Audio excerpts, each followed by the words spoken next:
اعوذ باللہ من الشیطان اللعین الرجیم بسم اللہ الرحمن الرحیم الحمد للہ وکفا وسلام علی عبادہ الذین اصطفیٰ. درود بھیجو.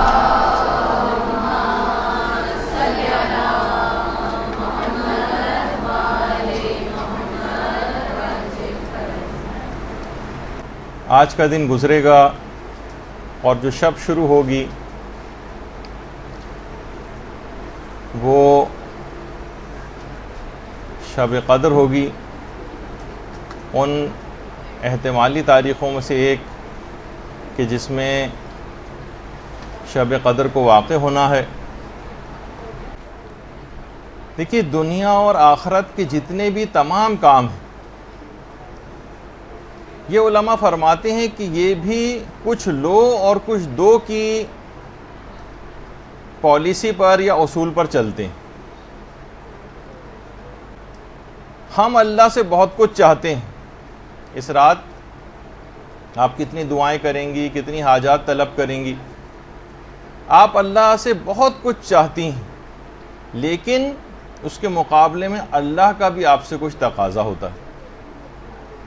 رسول کی اور ائمہ کی شفاعت آپ کو درکار ہے، تو رسول اور ائمہ بھی کچھ آپ سے تقاضا کرتے ہیں اور اپنی اطاعت کو طلب کرتے ہیں.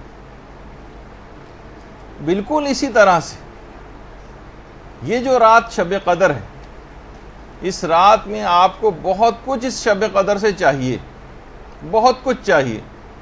کتنی دعاؤں کی ایک بہت بڑی لسٹ ہوگی آپ کے پاس کہ ساری رات بھی ختم ہو جائے تو وہ دعائیں ختم نہ ہوں. اتنا کچھ آپ کو اس شب قدر سے چاہیے، تو اس رات کا بھی آپ سے کچھ ایک تقاضا ہے. یہ رات بھی آپ سے کچھ چاہتی ہے. جیسے کہ میں نے کہا کہ چاہے دنیا ہو یا آخرت، چاہے کسی بھی طرح کا کوئی معاملہ ہو، ہر جگہ کچھ لو کچھ دو کا اصول چلتا ہے. جب شب قدر سے ہمیں اتنا کچھ چاہیے تو یہ شب قدر بھی ہم سے کچھ تقاضا کرتی. دیکھیے، ہر اسلامی حکم کی ایک علت ہے، ایک وجہ ہے. جتنے بھی اعمال آپ انجام دیتی ہیں، جتنے بھی آپ اذکار پڑھتی ہیں، جتنی یہ دعائیں پڑھتی ہیں، اس کے اندر ایک خاص حکمت پوشیدہ. عبادات کے اندر کچھ خاص اسرار ہیں، کچھ وجوہات ہیں، کچھ علتیں ہیں، کچھ حکمتیں ہیں، کچھ پیغامات پوشیدہ ہوتے ہیں. اعمال شب قدر جو آپ انجام دیں گی، جن کا بھی ہم ایک تذکرہ کریں گے، ان سب کے اندر کیا کیا پیغامات آپ کے لیے ہیں، وہ چاہتے کیا ہیں وہ اعمال، وہ آپ کے اندر کون سی تبدیلیاں دیکھنا چاہتے ہیں، اس کا آج ہم تذکرہ کریں گے کہ یہ شب قدر یہ آپ سے کیا تقاضا کر رہی ہے، اس کے اعمال جو آپ انجام دیں گی آپ سے کیا تقاضا کرتے ہیں. دیکھیے، ہر چیز کی ایک حکمت اور فلسفہ ہے نا، جو کہ ابھی ہم ڈسکس کر رہے ہیں. جیسے کہ نماز ہے، بری اور بے حیائی کی باتوں سے آپ کو روکتی ہے. روزہ ہے، اس کا بھی ایک وجہ بتائی گئی ہے تاکہ آپ کے اندر تقوی پیدا ہو جائے. زکوٰۃ ہے، یہ آپ کے مال کو پاک کرتی ہے، اس کا ایک الگ فلسفہ اور اس کے اندر ایک الگ پیغام ہے. وضو جو آپ انجام دیتی ہیں، یہ آپ کی روح کو پاکیزہ کرتا ہے. وضو یہ حسن نصر اللہ کی جوانی کی تصویر ہے. ارادوں کے اعتبار سے تو ابھی بھی جوان ہے ماشاءاللہ، لیکن بہرحال تو وضو اس کے اندر انسان کی روح پاک ہوتی ہے. اسی طرح سے حج، یہ فقر و فاقے کو دور کرتا ہے اور مزید سینکڑوں ہزاروں لاکھوں فائدے حج کے. بس اسی طرح سے شب قدر کی اعمال کہ اس میں یہ رات جو کہ ہزار مہینوں سے بہتر ہے، اس کے اندر بھی کچھ ایسے ہی پیغامات موجود ہیں. اور اس شب قدر کا تقاضا یہ ہے، جو اس تمام باتوں کا ایک نچوڑ آپ کے سامنے شروع میں پیش کر دو، پھر ہم اس کو ایکسپلین کریں گے. شب قدر کے جتنے بھی اعمال ہیں، ان سب کا تقاضا یہ ہے کہ ان کو سارا سال اپنی زندگی پر محیط کر دیا جائے. یہ اس میں آپ کی تقدیر لکھی جاتی. یہ جو آپ اعمال شب قدر اس رات کو انجام دیتی ہیں، یا آپ ایک لحاظ سے آپ کو یہ دعا کرنی چاہیے کہ پروردگار یہ میں سارا سال کروں، ان پہ سارا سال کاربند رہوں، یہ میری تقدیر میں لکھ دیے جائیں۔ اب اس کی تفصیل جو ہے وہ آگے چل کر آئے گی۔ دیکھیے عبادات جو ہیں یہ کسی رسم کا نام نہیں، شب قدر کسی رسم کا نام نہیں، یہ گنتی کی کچھ عبادات کے مجموعے کا نام نہیں ہے کہ آپ نے 15 16 18 20 اعمال لکھ لیے اور اس کے بعد ٹک لگاتے چلے گئے، ایک فہرست آپ نے بنا لی۔ یہ آپ میں ایک بندگی پیدا کرنے کا جذبہ پیدا کرنا چاہتے ہیں، ایک بندگی کا۔ یہ رات آپ کے اندر ایک ایسا جذبہ پیدا کرنا چاہتی کہ پورے سال آپ کو کیا کرنا ہے، پورا سال کیسے گزارو، زندگی کا طریقہ کار کیا ہو۔ اور یہی وجہ ہے کہ پیغمبر اسلام ختمی مرتبت صلی اللہ علیہ وآلہ وسلم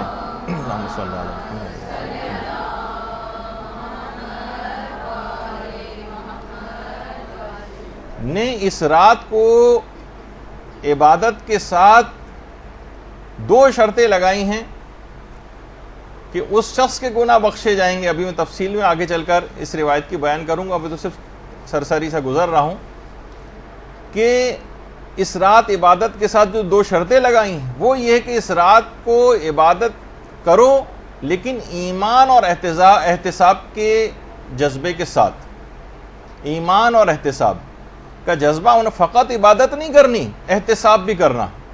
ایمان اور احتساب یہ 2 چیزیں کیوں لگائیں؟ اگر یہ کہ فقط ایک رسم ہوتی تو کہتے کہ جس طرح سے بھی بس یہ اعمال ہیں ان کو بس کر کے گزار لو، ایسے ہی ثواب تمہیں مل جائے گا۔ نہیں، اس سے مراد یہ ہے کہ آپ کی زندگی میں ایک انقلاب برپا ہو جانا چاہیے۔ اب آپ کا طریقہ زندگی اگلی صبح سے بدل جانا چاہیے،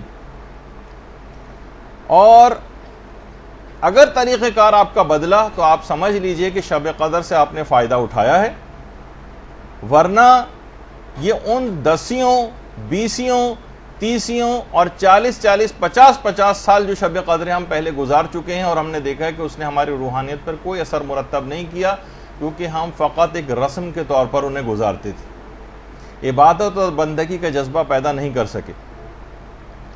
اور یہ جتنی بھی پچھلی شب قدریں ان کا کوئی اثر ہم نے قبول نہیں کیا، کیونکہ یہ ہم نے محض رسم کے طور پر اس کام کو کیا۔ اگر یہ رسم نہ ہوتی تو نامہ اعمال ہمارا نیکیوں سے اتنا خالی ہم کو نظر نہ آتا جیسے کہ نظر آتا ہے، اور برائیوں کے وہ بڑے بڑے پہاڑ نامہ اعمال میں نظر نہیں آتے جو پورے سال میں ہم کو نظر آتے ہیں۔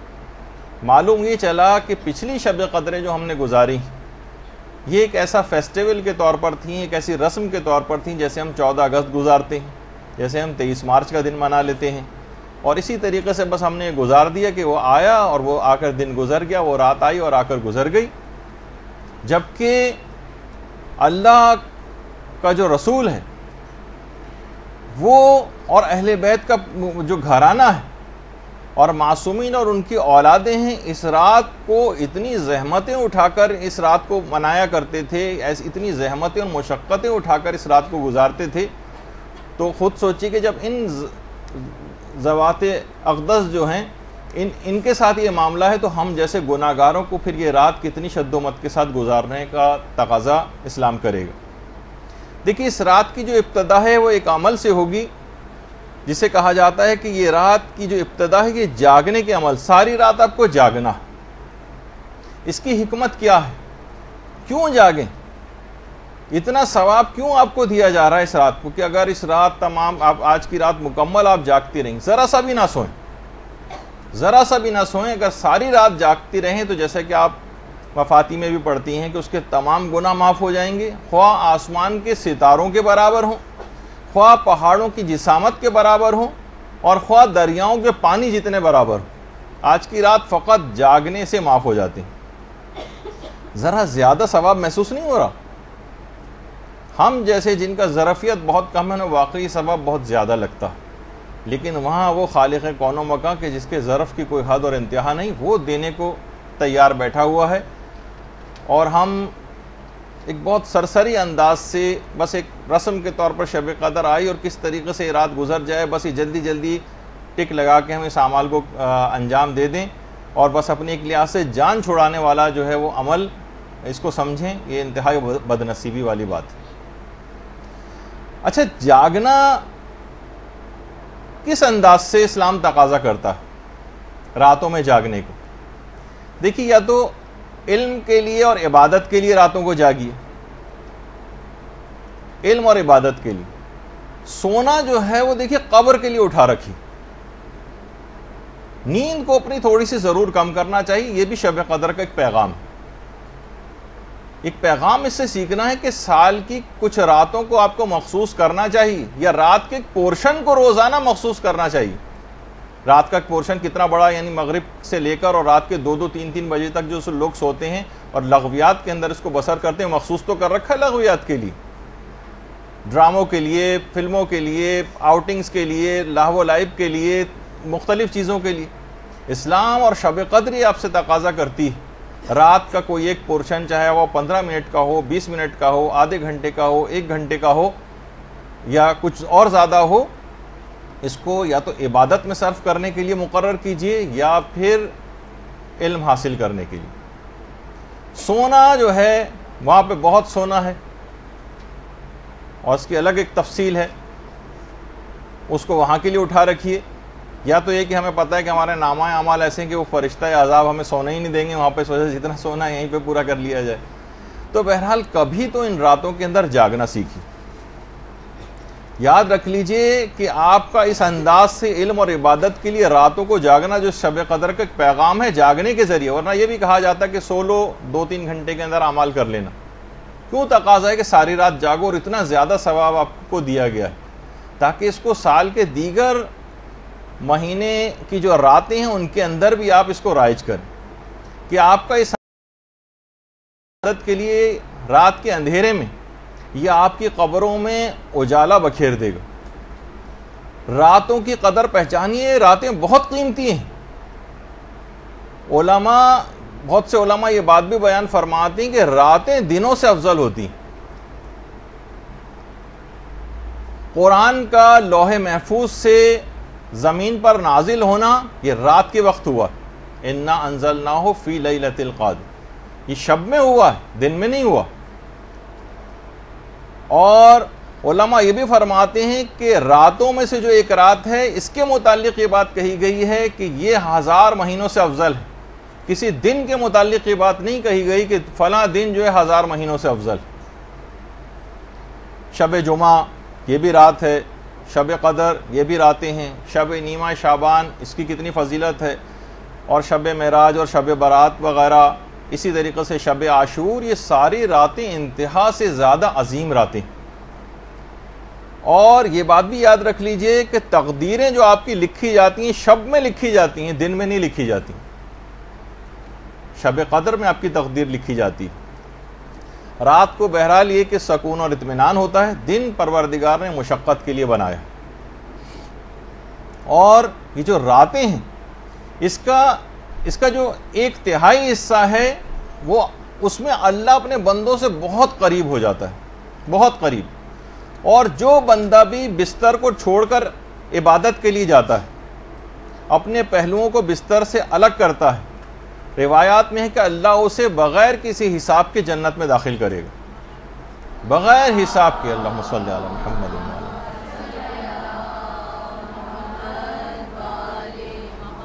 علامہ میر حامد حسین لکھنوی فرماتے تھے کہ شیخ مفید جو تھے یہ رات میں بے انتہا کم سویا کرتے تھے، بہت کم سوتے تھے، اور سوائے 3 کاموں کے رات کو کسی اور طریقے سے نہیں گزارتے تھے۔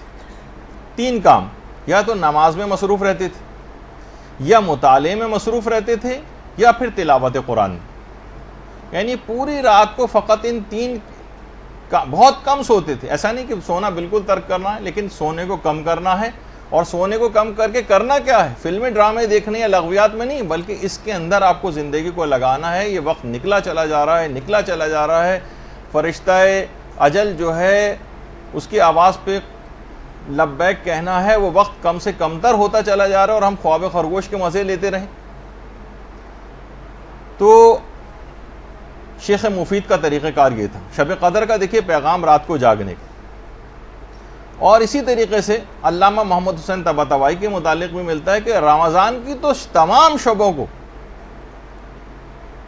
ابتدائے شب سے لے کر اور سحر تک مکمل تمام راتیں جاگ کر گزارتے تھے. رمضان کی تو تمام راتیں مکمل جاگ کر, اور اس میں بھی دعا, قرآن, نماز, تلاوت قرآن اور مختلف اذکار میں جو ہے مشغول رہتے تھے. اچھا, اتنا زیادہ اذکار میں مشغول, چاہے وہ بیٹھے ہوں, مطالعہ کر رہے ہوں, پڑھ رہے ہوں, کچھ بھی کر رہے ہوں, ہر وقت زبان کے اوپر ذکر خدا رہتا تھا. محمد حسین طباطبائی ان کے شاگرد کہتے تھے کہ چلتے پھرتے بھی مستحب نمازیں ہی پڑھتے رہتے تھے. یعنی جو چل پھر رہے ہیں, آ جا رہے ہیں, بازاروں میں آ جا رہے ہیں, مستحب نمازیں پڑھتے ہوئے جا رہے ہیں, مستحب نمازیں پڑھتے ہوئے واپس آ رہے ہیں. کسی بھی لمحے کو ضائع نہیں کرتے تھے, اور کبھی اس کے بغیر رہتے ہی نہیں تھے. تو آپ نے دیکھا کہ محمد حسین طباطبائی نے بھی وہی زندگی پائی جو عام طور پر لوگ زندگی پاتے ہیں. وہ کیا کیا کچھ کر کے چلے گئے, اتنی ہی زندگی ہمارے پاس بھی ہے. وہ کیا کچھ کر کے چلے گئے, ہم بغیر کچھ کیے دنیا سے جانے والے ہیں. تو بہتر ہے کہ موقع بھی بہت اچھا ہے, اپنی شب قدر کا جو پیغام ہے نیند کو کچھ کم کیجیے, کیونکہ یہ خاندان اہل بیت کی خواتین کا بھی طریقہ کار رہا. حضرت فاطمہ بنت الحسین, اللہم صلی علی محمد و آل محمد,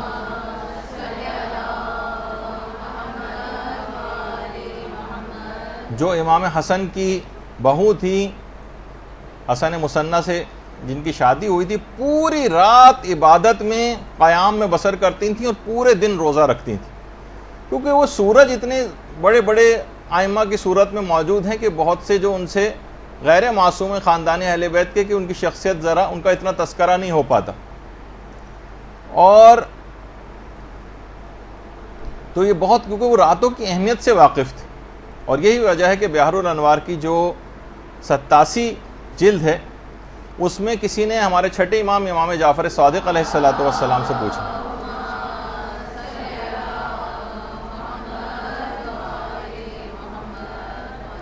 کسی نے پوچھا کہ مولا, ایک شخص یہ کہتا ہے کہ پیغمبر اسلام نے یہ بات کہی ہے, یعنی پیغمبر سے اس بات کو کوٹ کرتا ہے کہ شب کی, رات کی ایک ساعت ایسی ہے کہ جس میں پروردگار عالم اپنے بندوں کی جو دعا کریں وہ ضرور قبول کرتا ہے, جو دعا کریں.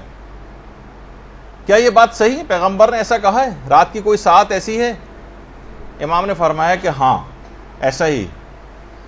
کہا کہ مولا وہ وقت کون سا ہے؟ فرمایا نصف شب سے لے کر رات کے آخری 1/3 حصے تک. نصف شب سے یعنی سمجھیں وہ 12 ساڑھے 12 کے قریب کا جو وقت ہوتا ہے, وہاں سے لے کر اور جہاں سے رات کا آخری 1/3 شروع ہوتا ہے, یہ خاص وقت ہے کہ پروردگار اس میں جو دعا کریں گے وہ قبول کرے گا, جو دعا کریں گے وہ قبول کرے گا. پھر راوی نے پوچھا کہ مولا کیا کوئی خاص اور معین شب مراد ہے اس سے کہ جس میں پروردگار دعا قبول کرتا ہے؟ امام نے فرمایا نہیں, ہر شب, ہر شب, ہر رات. ہم لوگ کتنا زیادہ بہت ساری دعائیں قبول کروانے کے لیے کتنی تگ و دو کرتے ہیں, کا خاص وقت نصف شب سے لے کر رات کا آخری 1/3 حصہ جہاں سے شروع ہوتا ہے.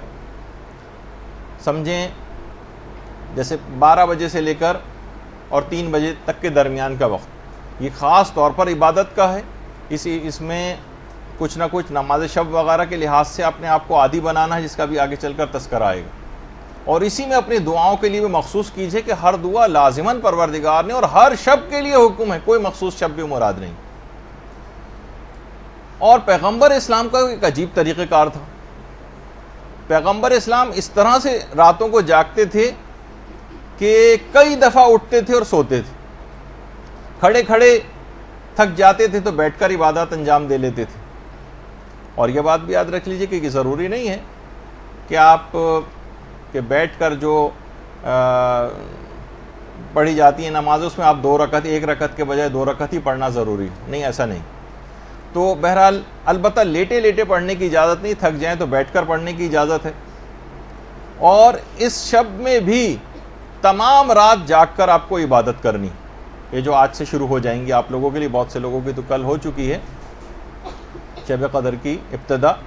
تو پروردگار عالم کچھ علماء فرماتے ہیں کہ فخر و مباحت کرتا ہے کہ اے فرشتوں دیکھو, جب یہ احتمالی تاریخوں میں میری اتنی عبادت و بندگی کر رہا ہے, تو اگر میں یقینی طور پہ بتا دیتا کہ شب قدر فلاں رات ہے تو اس کی عبادت و بندگی کا کیا حال ہوتا؟ یہ تو احتمالی تاریخیں بتائیں، اس میں اس کی بندگی کا اور عبادت کا یہ حال ہے۔ تو ہمیں دیکھ کے پروردگار یعنی اگر اس انداز سے عبادت کریں کہ واقعی جس طرح سے ایک حق ہے اس شب کو گزارنے کا، اور اتنا زیادہ اس کا ثواب ہے کہ یہ جو 1000 مہینوں سے افضل ہے، تو علماء فرماتے ہیں کم سے کم اس رات عبادت کرنے کا اور اس رات کو جاگنے کا جو ثواب آپ کو ملے گا وہ 83 سال اور 4 مہینے کی عبادت کا ثواب آپ کو ملے گا۔ 83 سال 83 ایئر، سوچیے کہ پیدائش سے لے کر جب تک آدمی بوڑھا ہو جاتا ہے اور مسلسل عبادت انجام دیتا رہے، فقط ایک رات عبادت کرنے سے اتنا ثواب اور فائدہ آپ کو ملے گا۔ اللہم صلی علی محمد و آل محمد۔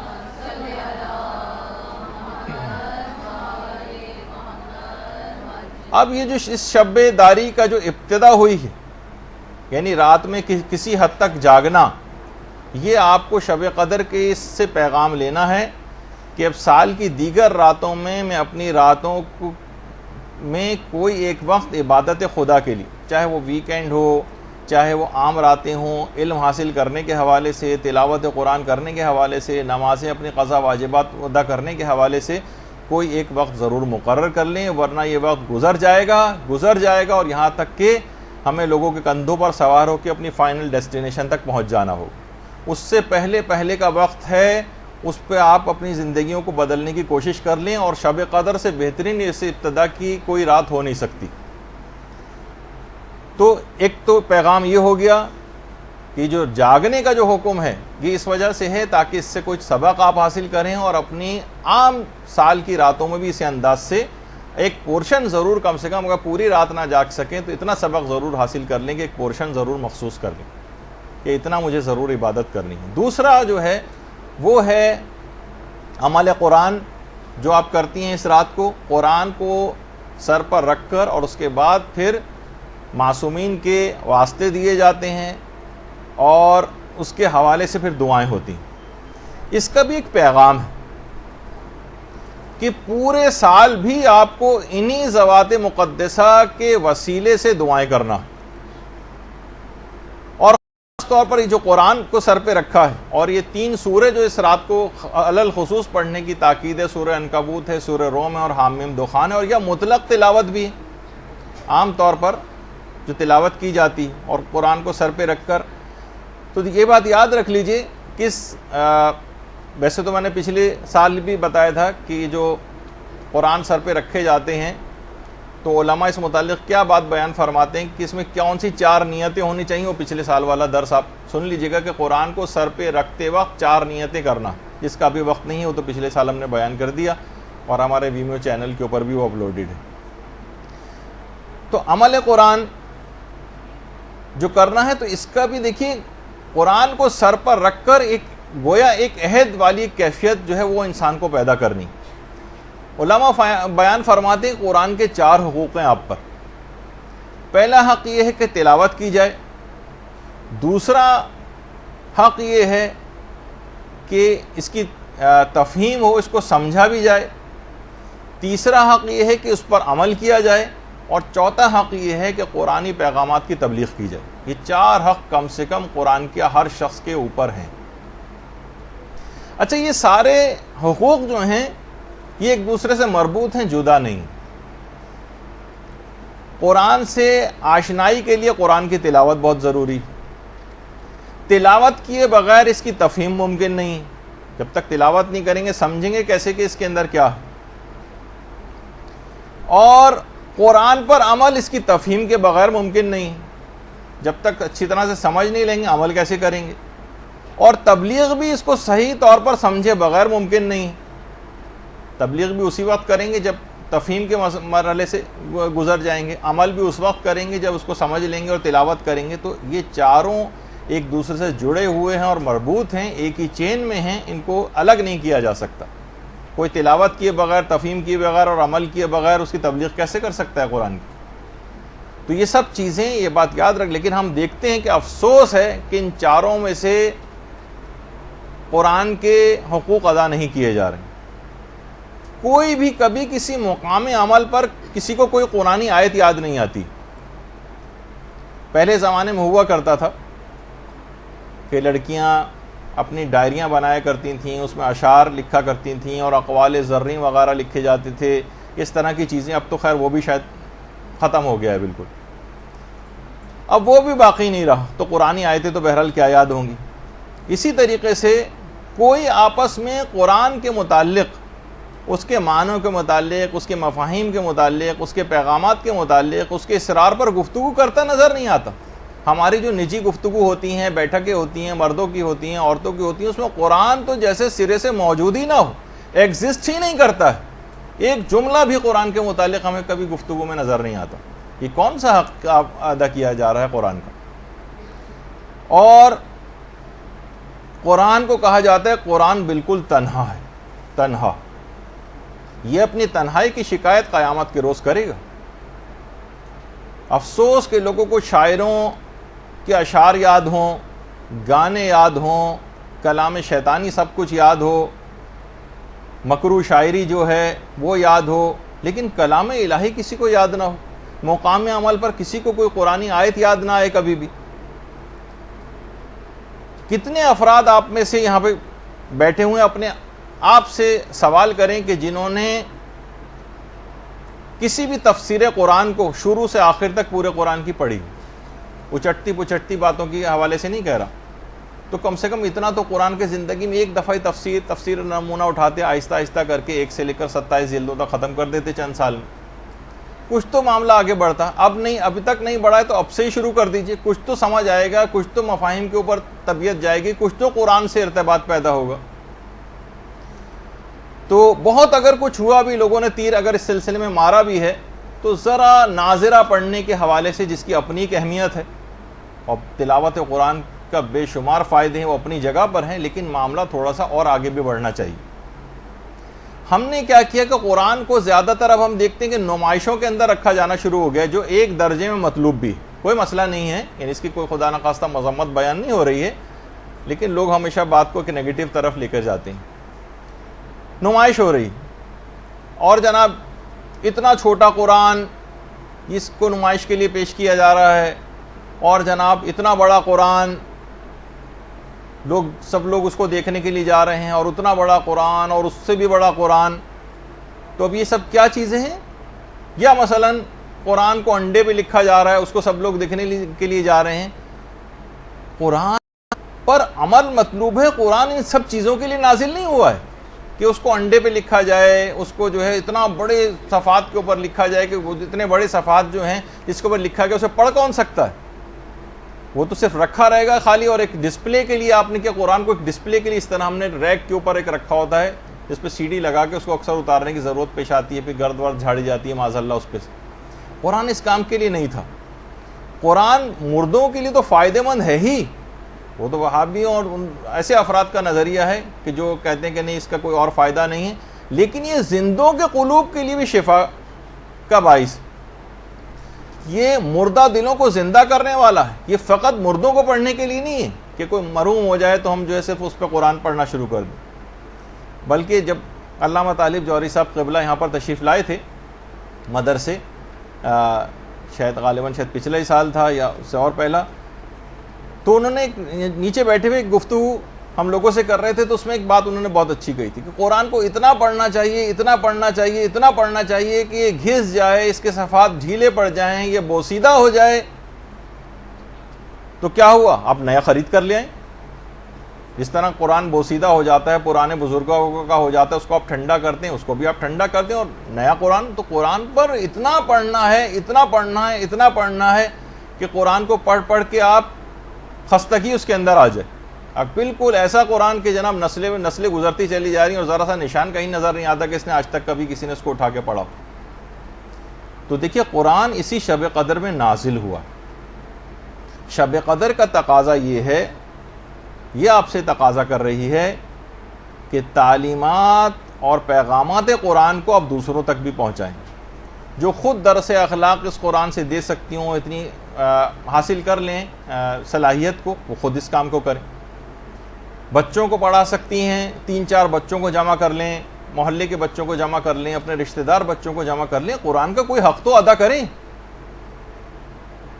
یہ نہیں کر سکتی تو مثلا عام عورتوں کو آپ جمع کر لیں، زیادہ بڑے پیمانے پر نہیں کر سکتی، چھوٹے پیمانے پر اس کام کو کر لیں، اس سے اخلاقیات کے درس کروائیں۔ آپ نہیں کر سکتی تو کسی اور سے ارینج کروائیں، اپنے گھروں میں بلوائیں، اپنے گھروں کی نحوستوں کو دور کریں تلاوت قرآن کے ذریعے اور اس قسم کے پروگرامز کے ذریعے۔ شیطانوں نے ڈیرے ڈالنی ہے گھروں کے اندر، جو ہم سننے میں آتی ہیں، لوگوں سے بات صورتحال ہوئی ہے، وہ شیطانوں کے بسیرے ہیں وہاں پر۔ تلاوت قرآن کے ذریعے، اس کی تلاوت کے ذریعے اور قرآن کے پیغامات کے ذریعے وہاں سے ان کو بھگائیں۔ بہت سارے وہ افراد کے جو کہ بزرگ ہو گئے، وہ یہ نہ سوچیں کہ ہم نے تو قرآن نہیں پڑھا، اب ہم کیسے پڑھیں۔ نہیں، بزرگ بھی اپنے لیے ٹیوشن لگوائیں، سال 2 سال کے اندر ان کا بھی انشاءاللہ قرآن ختم ہو جائے گا کہ اس دنیا سے قرآن کی جو تلاوت کا جو حق ہے صحیح طور پر پڑھنے کا، کم سے کم ایک مرتبہ تو تلاوت قرآن کر کے جائیں، ورنہ قبر میں جا کر جو حسرت ہوگی اس کا پھر اس وقت کوئی مداوع نہیں ہوگا۔ اسی طریقے سے بوڑھے افراد ہیں، محلے والے ہیں، کوئی بچے ہیں، یہ ضروری نہیں کہ آپ بہت گلیمرس ایک وہ چاہیں کہ پورا ایک ادارہ ہو، انسٹیٹیوٹ ہو اور اے سی لگے ہوں تب بھی میں وہاں جا کے کوئی خدمت انجام دوں گا۔ اپنے گھر سے ابتدا کریں، اس کو حقارت سے نہیں کہ جو قرآنی تعلیمات ہیں یا قرآن کو پڑھانا، عام طور پہ اس کو ایک معاذ اللہ معاشرے میں دیکھنے میں آتا ہے کہ ایک حقیر سا کام سمجھا جاتا ہے کہ مولوی صاحب آئیں گے اور جو ہے وہ بہت مختصر سے ان کو پیسے دیے جائیں گے اور وہ آ کر پڑھا کر چلے جائیں گے، کوئی سائیکل پہ آ رہے ہیں، کوئی کسی طریقے سے آ رہے ہیں، جو کہ عام طور پہ کانسیپٹ ہے۔ کتنی بڑی خدمت کو کوئی انجام دینے آ رہا ہے آپ کو بچے کو سکھانے کے لیے، کس طریقے سے ائمہ کا طریقہ کار ہوا کرتا تھا، کیسا موتیوں سے منہ بھر دیا کرتے تھے، کیونکہ اہمیت سے واقف تھے۔ اسی طریقے سے قرآن کی تفسیر کے جو تو کوئی خاتون معلمہ آپ کو مل سکتی ہوں، کوئی سینئر مل سکتی ہوں، آپ خود نہیں دے سکتی تھی، کسی کو ارینج کروا سکتی ہوں، آپ بلوائیے، کسی عالم کو بلوائیے، یہ تو خیر مرجع لیول کے چھوٹے عالموں کو بلوائیے کہ جو قرآن کے سلسلے میں، تاکہ کسی طور پر قرآن کا حق ادا ہو سکے۔ وہ 3 چیزیں تو آپ کو گھر پہ عمل کرنا، اور تبلیغ والا جو ہے یا تو خود آگے بڑھ کے اتنا علم حاصل کر لیں کہ اس کو اس کے اوپر کچھ تبلیغ اس کی کروا سکیں، یا یہ کہ کسی عالم کو بلوائیں۔ اپنی پوری زندگی قرآن کی کوئی خدمت تو کر جائیں۔ کیا قرآن کی کوئی خدمت کیے بغیر ہم مرنا چاہتے ہیں؟ کیا ہم یہ چاہتے ہیں کہ قرآن کل ہماری شکایت کرے؟ دیکھیں، امام خمینی تک اپنے بہت سے جلسوں کے اندر طالب علموں کو، بچوں کو کھڑا کر کے تلاوت قرآن سنا کرتے تھے۔ بہت اہمیت کے متعلق معلومات تھیں، تو تاکہ کل یہ آپ کی شکایت نہ کریں۔ قرآن جب شب قدر میں نازل ہوا ہے تو اس رات کا تقاضا اور پیغام یہ ہے کہ اس قرآن کی تعلیمات کو پھیلانے میں آپ اپنا کردار ادا کریں، ورنہ قبر میں اس وقت افسوس کا کوئی فائدہ نہیں ہوگا کہ جب کہ قبر کی وحشتناک جو اندھیرے ہیں وہ دامن گیر ہوں، اس وقت فقط قرآن کی روشنی وہاں پر کام آئے گی۔ دیکھیں، مخلص اور سچے اصحاب پیغمبر جو تھے، جب تک قرآن کی کسی ایک آیت کو سیکھ کر اس پہ عمل نہیں کرتے تھے تب تک وہ اگلی آیت سیکھتے ہی نہ تھے۔ مخلص اصحاب کا طریقہ کار تھا۔ بہت سے اس طرح کے تھے کہ بس ایک آیت سیکھ کے گئے کہ علم یعلم بان اللہ یرا، یعنی پروردگار ایک ایک عمل کو ہمارے دیکھ رہا ہے، کہتے بس ہمارے لیے کافی۔ تو ان کے لیے بات کہی گئی کہ یہ فقیہ ہو کر گیا، یعنی ایک آیت پر اتنا زیادہ اثر قبول کرتے تھے۔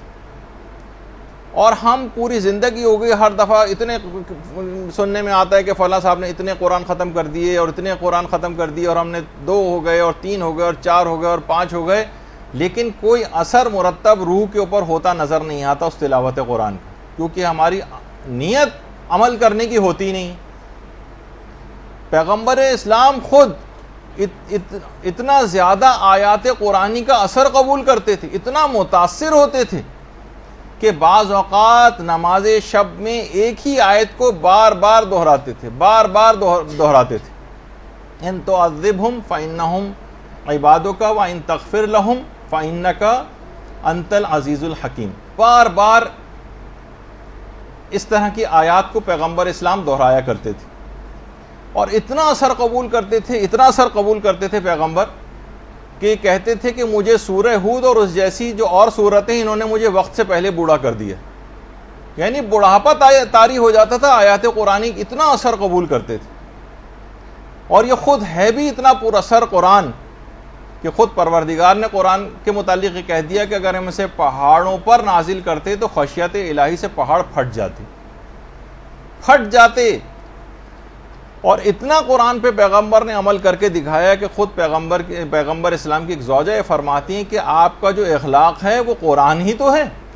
اتنا قرآن کے اوپر عمل کیا تھا کہ خود آپ کا اخلاق سمجھے کہ قرآن اور اخلاق مترادف معنوں میں استعمال ہونے لگے. جیسے ہی آیات نازل ہوتی، دیکھیے ہمارے لیے بھی حکم ہے فقط تلاوت نہیں کرنا ہے، عمل کی کیفیت کیا ہونی چاہیے جیسے پیغمبر کی تھی.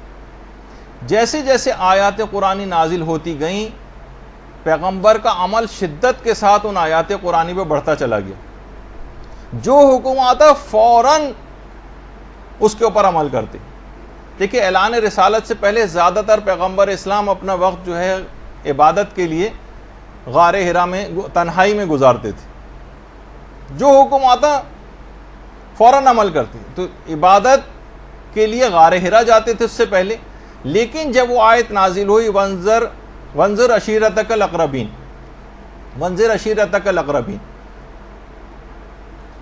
کہ اب تبلیغ کا کام شروع کرو، اب لوگوں کو ڈراؤ. اس کے بعد پیغمبر نے ساری زندگی مکمل طور پر غار حرا کو ایک لحاظ سے ترک کر دیا اور مسلسل دعوت و تبلیغ کے اندر مشغول رہے، اور بالکل نہ گھبرائے، نہ کبھی اکتائے، نہ، اور آخری سانس تک تبلیغ کے اندر مصروف رہے. اچھا ادھر صبر و استقلال کا حکم آیا قرآن کے اندر، تو کافروں کی کتنی زیادہ مخالفت تھی. طائف میں جاہلوں نے کیسا پیغمبر پہ تشدد کیا تھا، اور مدینے کے جو یہودی تھے اور منافقین تھے ان کی سازشوں کے سامنے پیغمبر صبر و ثبات کا ایک پہاڑ بن کر کھڑے ہو گئے. ایسا عمل کیا. مدینے میں جب جہاد کا حکم آیا تو مدنی پوری زندگی جہاد سے عبارت ہو گئی. غزوات، سرایا، جنگ و صلح، لشکر کشی، فتوحات سے پوری زندگی اس کے بعد عبارت رہی. یہ سب کیا تھے؟ قرآنی آیات پر عمل کرتے جا رہے تھے. پریشان حال کی پریشانی کو دور کرنے کا حکم آیا تو قرضے لے کر حاجت مندوں کی جو حاجت روائی کرنے لگے. قرآن میں عہد کی پابندی کا حکم آیا کہ اپنے عہد کو پورا کرو. اتنا ایفائے عہد کیا کہ دشمن تک آپ کے وعدوں کا اعتبار کرتے تھے اور رتی برابر، ذرہ برابر بھی شک نہیں کرتے تھے کہ پیغمبر جو ہے اس کی وعدہ خلافی کر سکتے ہیں. درگزر کرنے کا، معاف کرنے کا حکم آیا. پیغمبر نے اتنا عمل کیا کہ کسی سے کبھی کوئی انتقام نہیں لیا. عدل و انصاف کرنے کا حکم آیا. اتنا عمل کیا کہ دشمنان تک پیغمبر کے دیکھ کر حیران رہ جاتے تھے کہ کس طرح سے اتنا عدل و انصاف ممکن ہے.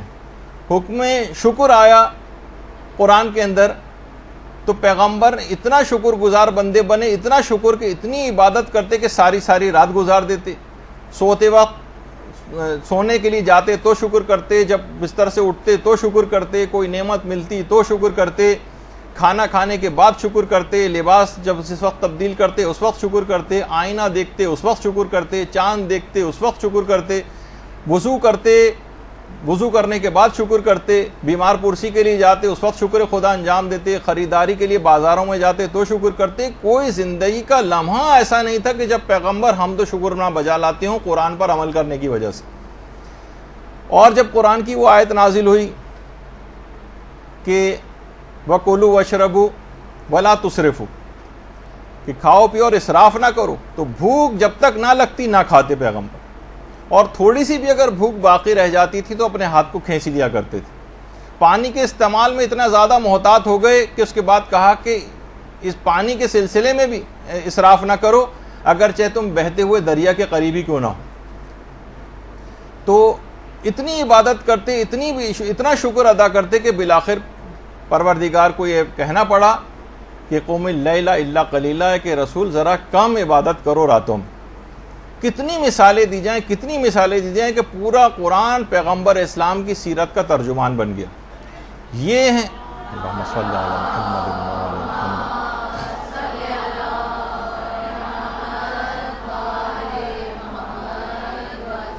یہ ہیں حقوق قرآن کے، ایسا ہوتا ہے ان کے اوپر عمل، اور ایسی ہوتی ہے ان کی تبلیغ۔ اتنا عمل کہ اس کے بعد پھر پیغمبر اسلام کے لیے پروردگار کو کہنا پڑا کہ ان اللہ و ملائکتہ یصلون علی النبی یا ایھا الذین آمنوا صلوا علیہ وسلموا تسلیما۔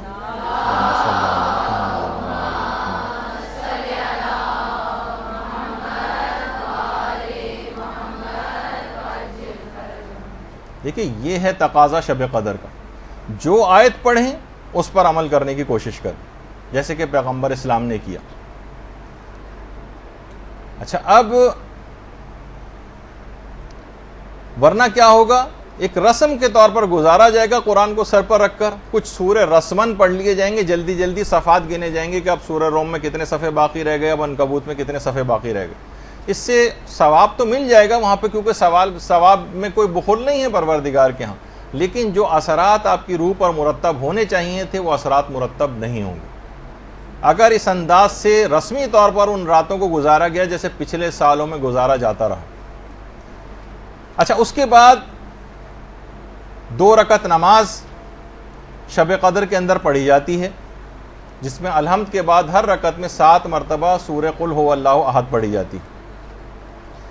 دیکھیے اس کا بھی پیغام یہ ہے کہ عام زندگی میں بھی اس شب میں یہ جو 2 رکعت نماز پڑھی جا رہی ہے اس میں نماز کا عادی بننا ہے، اور معمولی باتوں پر نماز کو چھوڑنا نہیں۔ ذرا سا بیمار ہوئے نماز چھوڑ دی، کسی تقریب میں جانا پڑ گیا نماز چھوڑ دی، کسی پکنک پہ جانا پڑ گیا نماز چھوڑ دی، کوئی سفر درپیش ہو گیا سفر میں نماز نہیں پڑھ رہے، اور اس نماز کو نہ صرف پڑھنا ہے بلکہ بہتر بھی بنانا، پڑھنا بھی ہے بہتر بھی بنانا ہے، جس کے لیے ہمارے درسوں کی ایک سیریز چل بھی رہی ہے کہ نماز کو بہتر کیسے بنائیں۔ اچھا، مردوں کے لیے تو بہرحال پھر بھی مواقع ہیں، خواتین کو اتنے مواقع نہیں مل پاتے، لیکن مسلمانوں کی بہت سی روایات کے اندر ایک بات یہ بھی آئی ہے کہ شب قدر کا ایک حصہ ان لوگوں کو بھی مل جاتا ہے عام دنوں میں بھی، جو مغرب و عشاء کی نمازیں جماعت سے مسجد کے اندر جا کر پڑھتے ہیں۔ البتہ وہ افراد کہ جو بے نمازی ہیں یا گھنٹے دار قسم کے نمازی ہیں، وہ اس رات کی، کیونکہ اس سے پیغام ہی انہوں نے کوئی نہیں لیا، جو 2 رکعت نماز بھی پڑھی بس اس رات کی حد تک رہے، اس کو پھیلایا نہیں اس شب قدر کو تمام راتوں کے اوپر۔ تو کیا اس سے ہوتا ہے کہ اکثر لوگ یہاں پر رابطہ کرتے ہیں مدرسے میں کہ ہمارے والد تھے، 70 سال کی عمر تھی، 90 سال کی عمر تھی، اور پوری زندگی میں ایک نماز بھی نہیں پڑھی، ان کی نمازیں پڑھوانا۔ پھر جب ان کو بتاتے ہیں ان کے روزوں کا وہ بتاتے ہیں سلسلہ کہ یہ، تو سوچتے ہیں کہ تو ہمیں پوری جائیداد ہی ابا کے لیے جو قربان کرنی پڑے گی، تو اولاد بھی پریشان ہو جاتی ہے کہ اتنے روزے اور ان کی اتنی نمازیں کیسے کروائیں۔ باقاعدہ جو کتاب ہدیہ مبلغین ہے اس میں کتاب شناخت نماز کے حوالے سے ایک روایت کو نقل کیا گیا، وہ یہ ہے کہ ایک دفعہ ایک شخص پیغمبر اسلام کے پاس آیا، اللہم صلی علی محمد و علی محمد،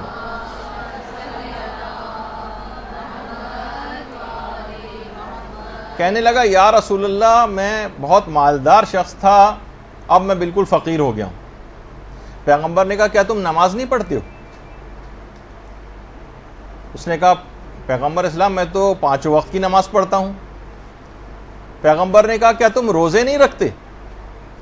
کہا کہ میں رمضان کے روزے تو چھوڑیے، میں 3 مہینے مسلسل رجب سے لے کر رمضان تک پابندی سے مستحب روزے تک رکھتا ہوں۔ پیغمبر اسلام تعجب میں پڑ گئے کہ ایسا کون سا اس نے گناہ کیا کہ اس کے مال سے برکت ختم ہو گئی۔ اس وقت جبریل امین نازل ہوئے اور کہا کہ یا رسول اللہ خدا درود و سلام آپ کے اوپر بھیجتا ہے، اللہم صلی علی محمد و علی محمد،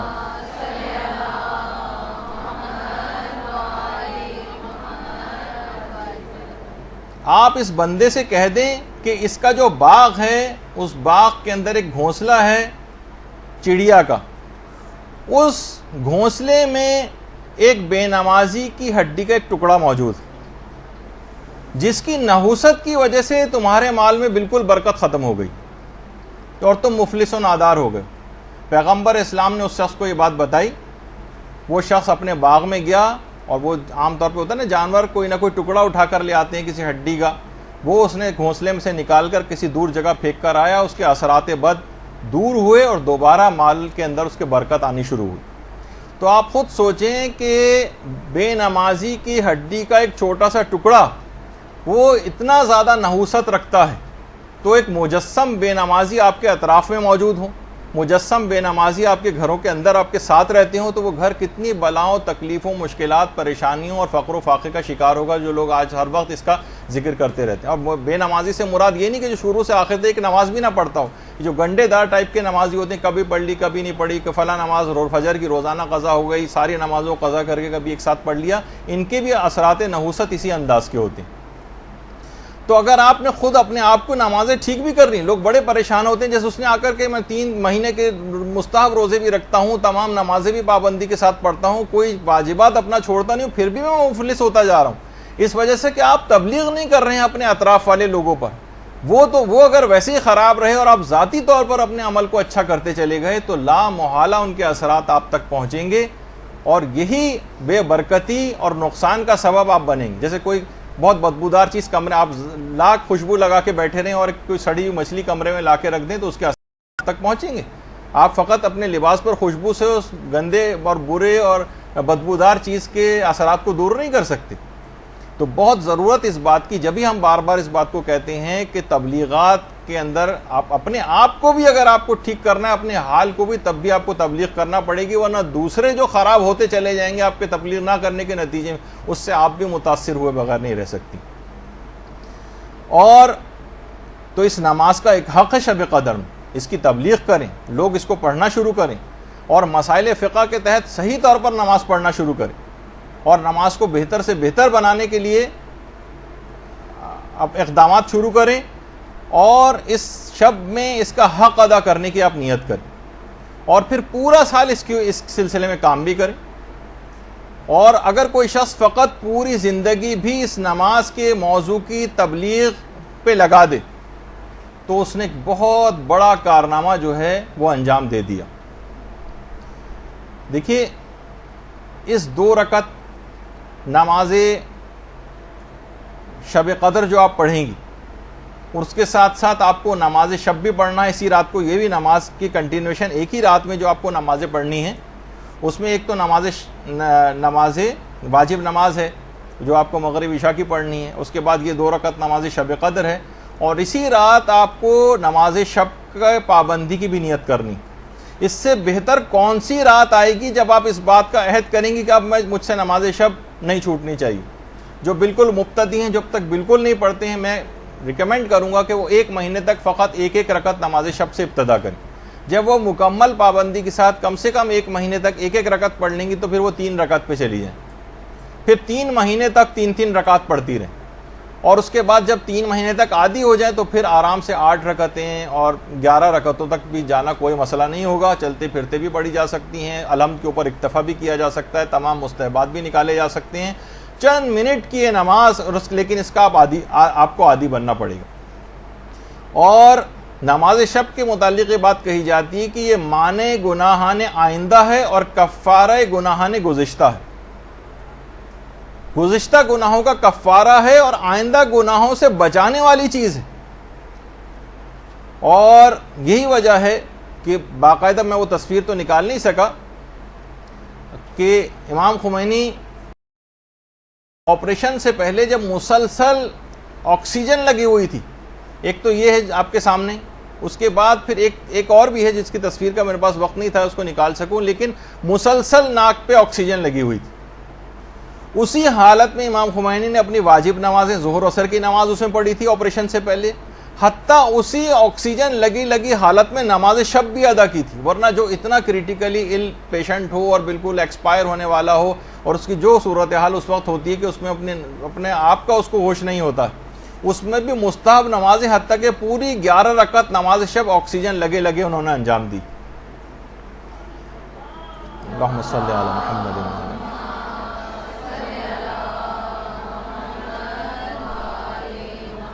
کیسے چھوڑ دیتے اس نماز کو جس کے لیے ان شب قدروں میں عہد و پیمان کیا ہوا تھا؟ صاحب ارادہ تھے، ہماری طرح تو نہیں تھے کہ ذرا سی ہاتھ کے اوپر اگر ڈرپ لگ جائے تو ہم اس کو چھوڑ دیتے ہیں. امام خمینی کی حد تک تو ہے ہی بات, لیکن آیت اللہ آیت اللہ یہ بھی کچھ عرصے پہلے ان کی بھی تصاویر وغیرہ اس انداز سے آئیں گی. ظاہر ہے کہ علماء, امام خمینی کی تو ایک الگ ہی شخصیت تھی کہ ان کو ایک ایک چیز فلم بنائی جا رہی تھی ان کی, تاکہ ان کی شخصیت ایک رہبر کبیر ہونے کے حوالے سے تھی. لیکن دیگر ہمارے مراجع وہ بھی اسی طرح سے عمل کرتے ہیں, تمام مستحبات کے ساتھ عمل ہوتا ہے کہ کس طریقے سے نمازی اور کا بھی یہی طریقہ کار. اور خود آپ دیکھیں کہ واقعی شب قدروں میں یہ جو اعمال ہیں اور جو نمازیں بھی ہیں, یہ خود یہ جو قوم آپ کے سامنے ہے جو تمام ظالموں سے اکیلی اور تنہا مقابلہ کر رہی ہے, وہ کس طرح سے ان کے اندر یہ کیفیت پیدا ہوئی. دیکھیں وہاں پہ جو بیمار ہیں, بیمار ہاسپٹلس کے اندر, اب کچھ تصاویر میں آپ کو دکھاؤں گا, اس سے ان لوگوں کا اندازہ ہوگا کہ کتنی ایمانی جذبہ اور اپنے آپ سے ان کا موازنہ کرتی جائیے گا کہ ہم معمولی سی چیزوں میں ڈرپ لگ گئی تو نمازیں چھوڑ دیتے ہیں, ہاتھوں میں کینیولا لگ گیا نمازیں چھوڑ دیتے ہیں, اسپتال میں داخل ہونا پڑ گیا, مریض تو چھوڑیے لواحقین تک نماز چھوڑ دیتے ہیں کہ کیسے یہاں پر نجاست ہے اور فلاں ہے اور کیا چیز ہے. اب آپ دیکھیے ان لوگوں کی حالت کہ وہاں پہ اعمال شب قدر کے لیے مریض تک بستر پہ لیٹ کر اعمال شب قدر جو ہے وہ انجام دے رہے ہیں. جو لواحقین ان کے ساتھ بیٹھے ہوں, بجائے کہ فضولیات وقت ضائع کرنے کے, ٹی وی دیکھنے کے, وہ اس کے اندر مشغول ہے. آپ خود سوچیں کہ ایمانی یعنی کسی بھی جگہ ہونا معنی نہیں ان کے لیے ہوتا ہے کہ وہ جو ہے اس رات کو عبادت جو ہے وہ انجام نہ دے. حتیٰ کہ جو اتنے قریب المرگ ہیں ان تک کو جو ہے عمل قرآن وغیرہ کروایا جا رہا ہے, اہمیت سے آگاہ ہیں. اور خود پیرامیڈیکل اسٹاف اور ڈاکٹر حضرات بھی بیٹھ کے کرتے ہیں اعمال اسی طریقے سے. یا جو جہاز میں ہیں اور شب قدر گزارنی پڑ رہی ہے تو باقاعدہ ایک کونے میں بیٹھ کے لوگ باقاعدہ اپنے اعمال شب قدر تک انجام جو ہے وہ دیتے ہیں. یہ نہیں سوچتے کہ ہم تو سفر میں ہیں. مثلا جو لواحقین ہیں مریضوں کے, وہ مریضوں کے لیے بھی اور وہیں پہ بیٹھ کر اپنی جو ہے عبادتوں کو جو ہے وہ انجام دے رہے ہیں. کتنی خواتین اس طرح سے ہیں بالکل قریب المرگ عزیز ان کے موجود ہیں, ان کے جو سرہانے جو ہے وہ بیٹھی ہوئی خواتین ہیں, خود مریض حضرات بھی. یہ دیکھیے کہ باقاعدہ, ظاہر ہے کہ سب مریض تو اس طرح سے اسپتال میں نہیں ہوتے نا کہ کچھ بھی نہ کر سکیں, وہ بات بھی کر سکتے ہیں, کچھ چیز پڑھ بھی سکتے ہیں, تو وہ کیوں اپنے وقت کو جو ضائع کریں, وہ اس کو اس طور پر کام میں لے کر آتے ہیں. تو یہاں پہ بھی جو مریض ہیں ان کو کوشش کرنی چاہیے, ان کو چیزیں پڑھ سکتے ہوں تو آپ پڑھنے کو ان کو چیزیں دیں. اور جو لواحقین ہیں وہ بھی وہیں بیٹھ کر مریض کی صحت یابی کی, حتیٰ کہ جو بالکل مرض موت میں بس اب انتقال ہوا کہ تب انتقال ہو, ان کو بھی عمل قرآن وغیرہ وہاں پر کروائے جاتے ہیں اور ان کی طرف سے لوگ جو ہے وہ کرتے ہیں. اور ہمارے ہاں ہمیں بالکل برخلاف, ہمیں ایک جگہ بھی کہیں ایسا نظر نہیں آتا. آپ سروے کر کے دیکھ لیجیے شب قدروں میں کسی بھی اسپتال میں جا کے کیا ہوتا. مریض خود اپنے بستروں میں بیٹھ کر وہ جو کھانے کی جو ایک ٹیبل ہوتی ہے اس پہ رکھ کر قبلہ رخ ہو کر, اگر قبلہ جو ہے وہ بالکل ان کے پشت کی طرف ہے بیڈ کی, تو وہ پورا مڑ کر اور کوشش کرتے ہیں کہ ہم ان اعمال کو اس رات کے اندر جو ہے انجام دیں. جو ریسیپشنسٹ ہوتے ہیں, جو کچھ ہوتے ہیں, وہیں پہ بیٹھ کر جتنا ممکن ہو ان کے لیے دعائیں وغیرہ پڑھنا, وہ دعائیں پڑھتے ہیں. بہت سی خواتین اس انداز کی ہیں اور بہت سے مریض کے آکسیجن لگی ہوئی ہے, لیکن پھر بھی اس رات کو بہترین طریقے سے گزارنے والا ایک عمل جو ہے وہ انجام دیا جاتا ہے. بس آپ کو دکھانے کے حوالے تک ایک تشویق ہو, ایک ترغیب ہو, اور معنی نہ سمجھا جائے. مریضوں کو بھی یہ تمام چیزیں وہاں پر مہیا کریں, جو کر سکتے ہیں وہ خود کریں, ورنہ ان کے لواحقین اس کو انجام دیں. اچھا, اب باقاعدہ بہت سی کتابوں کے اندر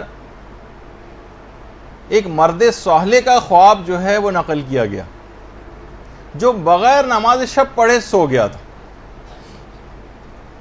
ہاتف غیبی کی آواز اس کو کان میں آئی کہ خدا کے بندے سو رہے ہیں جبکہ خدا ان کے درمیان بہشت رضوان تقسیم کر رہا ہے. یہ جو رات کا وقت ہے, یہ بہشت کے تقسیم ہو, جنت کے تقسیم ہونے کا وقت ہے, جو پروردگار اپنے بندوں کو تقسیم کرتا. وہ اس نے سنا خواب میں, ہاتف غیبی یہ کہہ رہا ہے کہ خدا کے بندے اس وقت سو رہے ہیں جب خدا ان کے درمیان جنت رضوان تقسیم کر رہا ہے. لوگوں, جنت کے بارے میں قناعت نہ کرو. خدا کسی کی جنت کے درجات میں ہرگز اس وقت تک اضافہ نہیں کرے گا جب تک کہ وہ رات کی نیند کو کم نہیں کرے گا. جنت کے درجات میں ہرگز اضافہ نہیں ہوگا جب تک کہ رات کی نیند کم نہیں ہوگی. اچھا, کم نیند جو ہے وہ ٹی وی دیکھ کر نہیں کم کرنی ہے, فضول تقریبات میں جا کر کم نہیں کرنی ہے، بلکہ علم میں، عبادت میں، اذکار میں، دعاؤں میں اور نماز میں مشغول ہو کر کم کرنی۔ باقاعدہ فرشتے ہنستے ہیں نا، وہ جو کتنی دفعہ سر وسیم امام بھی آپ کو روایت سنا چکے کہ 3 موقعوں پہ فرشتے ہنستے ہیں، 3 موقعوں پہ روتے ہیں۔ انہوں نے جو ہنسنے کا موقع ہے ان میں سے ایک موقع یہ ہے کہ جو دن بھر فضولیات کے اندر مشغول رہے اور عشاء کے بعد پھر فضولیات میں دوبارہ مشغول ہو جائے، پھر ٹی وی کے سامنے آ کر بیٹھ جائے، پھر فلمیں دیکھنے لگے، پھر ڈرامے دیکھنے لگے، تو فرشتے ہنستے ہیں کہ اس بندے کا دل ابھی تک لغویات سے بھرا نہیں ہے کہ رات کو عشاء کے بعد پھر حرام اور مشکوک چیزوں کو دیکھنے میں مصروف ہو گیا ہے۔ تو بہرحال یہ پھر لغویات کے اندر جو ہے وہ مشغول ہو گیا۔ تو ایک بہت بڑی اور اہم اس کی وجہ یہ ہے کہ ہم سے جو عبادتیں نہیں ہو پاتی۔ دیکھیے ایک بات اس کا آج بھی اس میں بہت ہمیشہ سے ہمارے ہر درس میں اس کا کوئی نہ کوئی تذکرہ آ جاتا ہے کہ آخر اس کے باوجود اتنی اہمیت آپ سن رہی ہیں لیکن اس کے باوجود بھی اٹھ کر جائیں گی تو کتنی کم عامل ہو پائیں گی اس پہ، یہ جو سننے والے ہیں۔ اس کی ایک وجہ کیا ہے؟ وجہ حرام اور مشکوک کمائیاں، خمس اور دیگر حقوق ایسے مالی واجبات ہیں کہ جو کہ ادا نہیں ہوئے، اور اس وجہ سے وہ ہمیں نماز شب پڑھنے ہی نہیں دیتے۔ آیت اللہ شیخ قدوسی کہہ رہے ہیں کہ نیہاوند ایک علاقہ ہے، وہاں کے ایک مومن نے ایک دفعہ کھانے کی مجھے دعوت دی۔ میں کھانا کھانے کے لیے گیا، لیکن کھانا کھانے کے بعد ایک ایسا خمار دماغ پہ میرے سوار ہوا کہ مجھے نیند آ گئی۔ نماز شب تو کیا ملتی، نماز فجر بھی قضا ہو گئی۔ آیت اللہ شیخ قدوسی نے بیان کیا۔ اچھا، کیونکہ روحانی طور پہ بہت بلند عالم دین تھے، کہہ رہے میں متوجہ ہوا، یعنی کشف جو چیزیں ہوتی تو معلوم یہ چلا کہ اس کی جو کمائی اور ارننگ ہے اس میں اشکال، مشکوک کمائی کی بنا پر میری جو ہے نماز، اتنے بڑے عارف کی بھی جو نماز شب جو قضا ہوئی، حتیٰ کہ نماز فجر تک قضا ہو گئی، اور جبکہ اپنا ذاتی مال بھی نہیں تھا، کسی اور کا مشکوک مال تھا جو ان کے جسم میں چلا گیا تھا، تو کتنے اثرات اس نے رکھے۔ تو یہ سب چیزیں بہت آپس میں ملتی جلتی چیزیں۔ اور اصفہان کے جو ایک مبلغ تھے حجت الاسلام سید محمد حسین مدرس، انہوں نے بھی ایک واقعہ نقل کیا کہ وہاں کے طلباء نے ایک دفعہ جشن منعقد کیا تھا عید زہرا کے سلسلے میں، اور آخوند ملا کاشی بہت بڑے عارف اور عالم اس زمانے میں تھے، ان کو بلایا۔ اچھا، آخوند کاشی کے متعلق یہ بات بتا دوں کہ آخوند کاشی وہ تھے کہ جو اپنی ہر مستحب نماز تک کے قنوت میں دعائے ابو حمزہ سمالی پڑھتے تھے۔ آخوند کاشی، اللہم صلی اللہ علیہ وسلم۔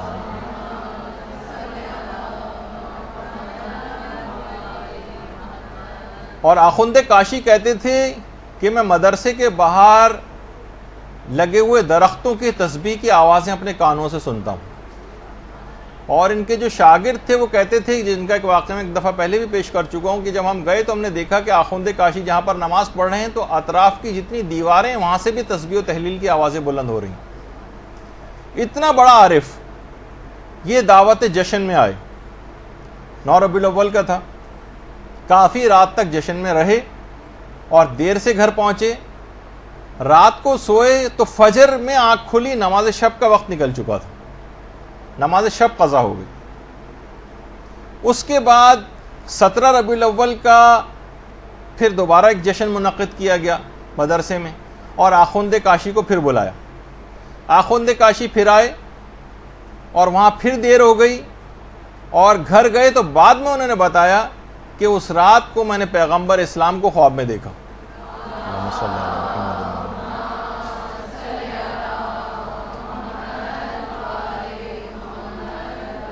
اس سے پہلے عید زہرا والے پروگرام میں گئے تھے، جب نماز قضا ہوتی، اب تو نماز قضا نہیں ہوئی، ہو ہی رہے تھے کہ پیغمبر خواب میں آ گئے اور کہا کہ اس سے پہلے میں نے اپنی بیٹی فاطمہ کی خوشنودی قلب کے لیے تمہاری اس رات نماز شب نہ پڑھنے کے عمل کو معاف کر دیا تھا، آج پھر سو رہے ہو، اٹھو اور نماز شب پڑھو۔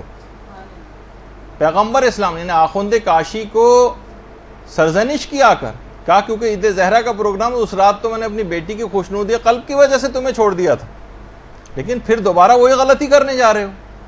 تو راتوں کو دیر تک کے ایسے پروگرامز کے جس کے نتیجے میں آپ کی عبادات متاثر ہوں، آپ کے واجبات متاثر ہوں، ان لغویات، یہ تو خیر بہت ہی نیک کام تھا، لیکن اس کے باوجود بھی عبادات بھی اگر آپ انجام، جیسے بہت سے لوگ پوری رات ایک شب داری جو ہوتی ہے اور ماتم ہوتا ہے وہ عبادت میں رات گزار رہے ہیں، لیکن نماز فجر اس کے بعد قضا کرتے ہیں. تو مستحب نمازیں بھی اس کا پیش خیمہ نہیں ہونی چاہیے کہ آپ کے واجبات قضا ہو جائیں، اور جن کا مقام اور بلند ہوتا ہے ان کے لیے ان کی نماز شب بھی قضا نہیں ہونی چاہیے. تو پیغمبر نے آ کر سرزنش کی. ائمہ خود کتنے زیادہ اس کے پابند تھے کہ امیر المومنین کی جو ایک کنیز تھی ام سعید، وہ یہ بات بیان فرماتی ہیں کہ تمام شب امیر المومنین عبادت میں مصروف رہتے تھے، اور رمضان اور غیر رمضان سب امیر المومنین کے لیے برابر تھے، سب برابر. اور ابھی شب ضربت آج ہی کی رات کو ہے.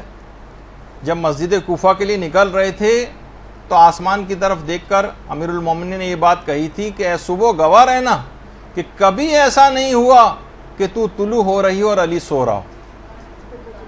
درود بھیجیے محمد عالم.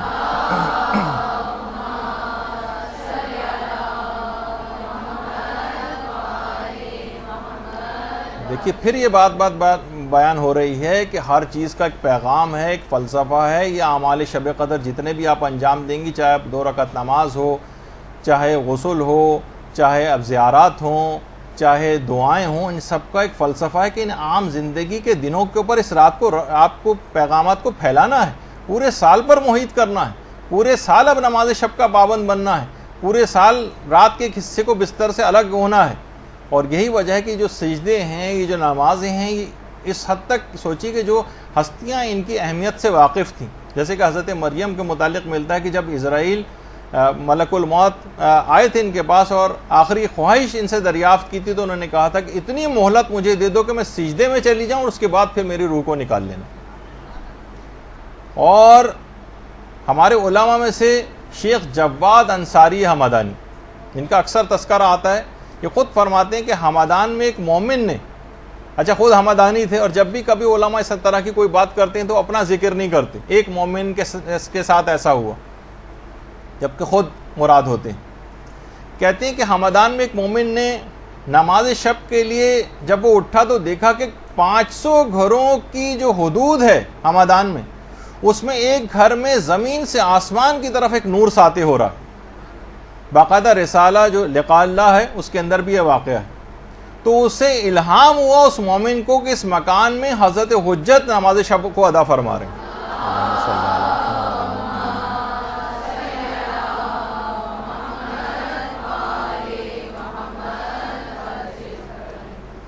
دیکھیے امام کی نماز شب کا گفتگو آپ نے سنی، آپ نے درود پڑھا امام پر، اس سے سبق کیا حاصل کیا؟ کتنوں نے عہد کیا اس بات کو سن کر کہ ہم حضرت حجت کی اس عمل کی پیروی کریں گے آج سے اور نماز شب کے پابند بن جائیں گے. طریقہ کار وہی رکھیے گا تاکہ بیچ میں سے ایک دم سے 11 رکعتیں پڑھنی شروع کر دیں گی تو اگلے دن سے نہیں پڑھیں گے. 1 مہینے تک 1 رکعت، اس کے بعد پھر 3 مہینے تک 3 رکعت، اور اس کے بعد پھر آپ بڑھاتی چلی جائیں گی تو کوئی طبیعت کے اوپر بار محسوس نہیں ہوگا.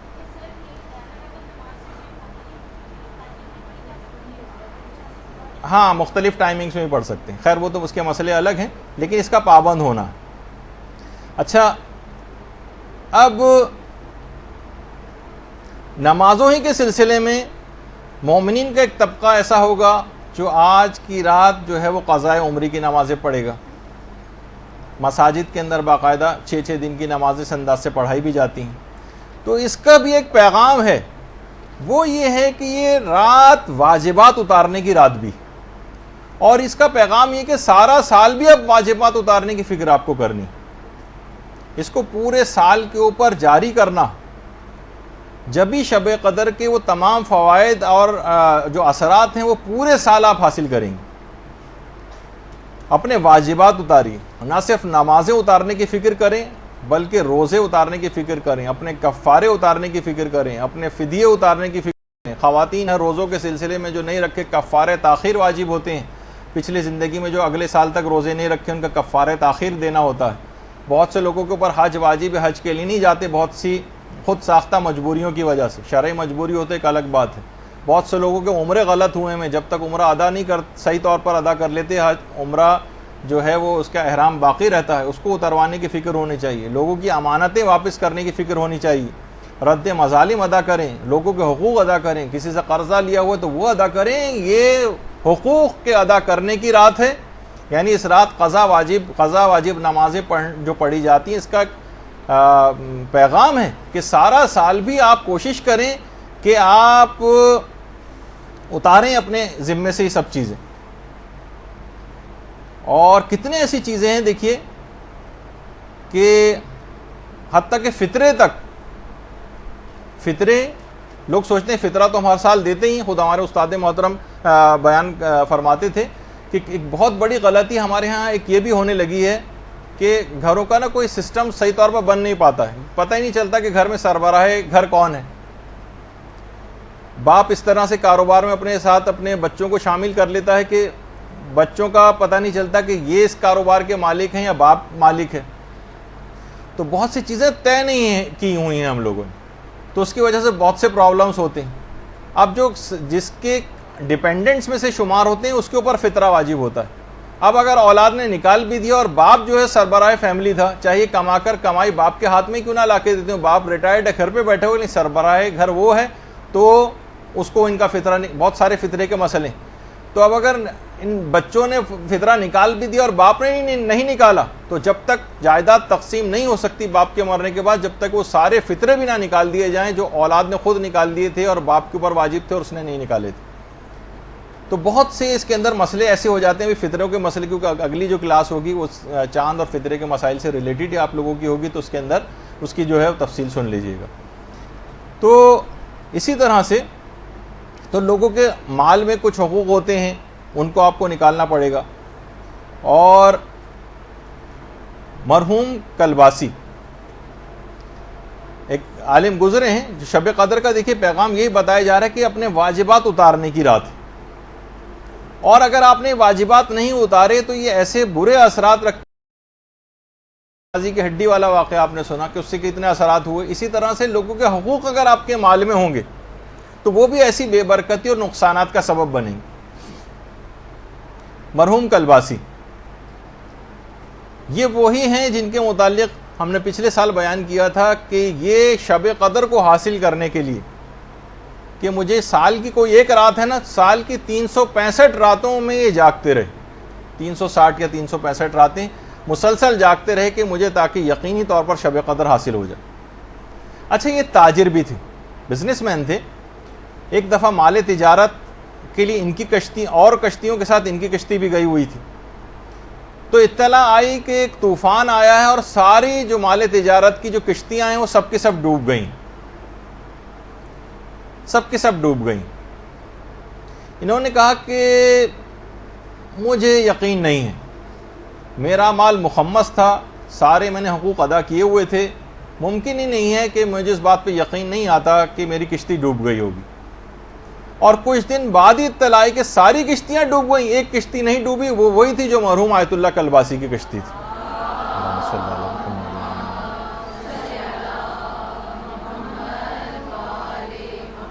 دیکھیں یہ بات یاد رکھ لیجئے کہ جب تک اس کو بند کر دیجیے, جب تک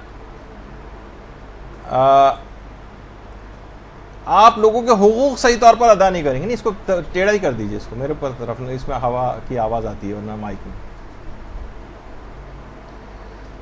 جب تک آپ لوگوں کے حقوق ادا نہیں کریں گے اور آپ کے مال میں لوگوں کے حق باقی رہیں گے, تو یاد رکھ لیجئے کہ یہی مستحقین زکوٰۃ, یہی مستحقین خمس, یہی مستحقین فطرہ یہ آپ کے دامن کو قیامت کے دن پکڑ لیں گے کہ پروردگار ان کے حقوق کے عوض جو اور پروردگار کیا کرے گا, ان کے جو حقوق آپ کے ذمے ہیں ان کے عوض آپ کی نیکیاں کاٹ کر دے دی جائیں گی. معاملہ اس قدر سخت ہوگا کہ محدث نعمت اللہ جزائری یہ بات فرماتے ہیں کہ کسی نے بقدر دانق چاندی, یعنی سمجھے کہ درہم کے چھٹے حصے کے برابر بھی, یعنی 1-2 روپے کے برابر بھی اگر کسی کا نقصان کیا ہوگا تو اس شخص کی 700 قبول شدہ نمازیں کاٹ کر صاحب حق کو دے دی جائیں گی.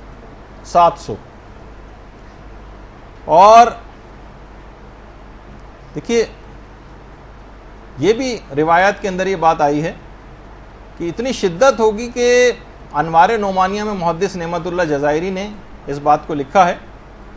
محدث نعمت اللہ جزائری کا یہ مقبرہ ہے خوزستان میں, کہ محشر میں کھڑا کر دیا جائے گا ایسے شخص کو اور کہا جائے کہ منادی ندا کرے گا جس کا جو حق ہے اس سے آ کر لے لے. فرماتے ہیں کہ اس وقت اہل محشر کے لیے اپنے پہچاننے والوں سے سخت کوئی بھی چیز نہیں ہوگی کہ مبادہ کوئی شخص آ کر ان سے حق کا مطالبہ کر دے کہ میرا حق اس نے نہیں دیا.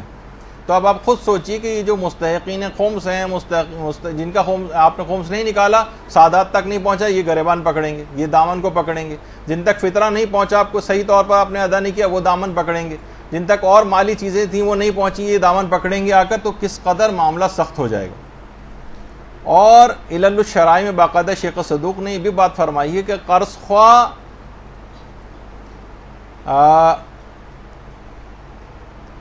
یہ جو ہیں یہ آ کر مقروض کا دامن پکڑیں گے, یہ ہمیں واپس کر سکتا تھا قرضہ لیکن اس نے اس کے باوجود بھی واپس نہیں کیا. تو پھر قرض خواہ کو اس کی نیکیاں کاٹ کر دی جائیں گی, اور اگر وہ نیکیاں بھی ختم ہو جائیں اس کے پاس تو پھر جو قرض خواہ ہے اس کے گناہ کاٹ کر مقروض کے نامہ اعمال میں لکھے جائیں گے. اور باقاعدہ حق الیقین میں علامہ مجلسی نے ایک چوتھے امام امام زین العابدین علیہ السلام کی روایت بھی لکھی ہے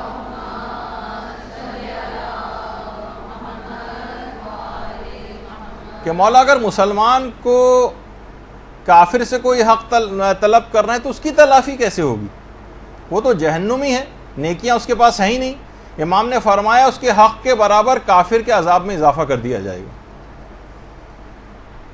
اور جب بھی یہی وجہ ہے کہ پیغمبر اسلام نے جو ایک سوال کیا تھا اپنے اصحاب سے, جس کی ہم نے ایک پوسٹ بنا کے بھی لگائی تھی, مفلس کون؟ ایک دن رسول اللہ نے اپنے اصحاب سے پوچھا جانتے ہو کہ مفلس کون ہے؟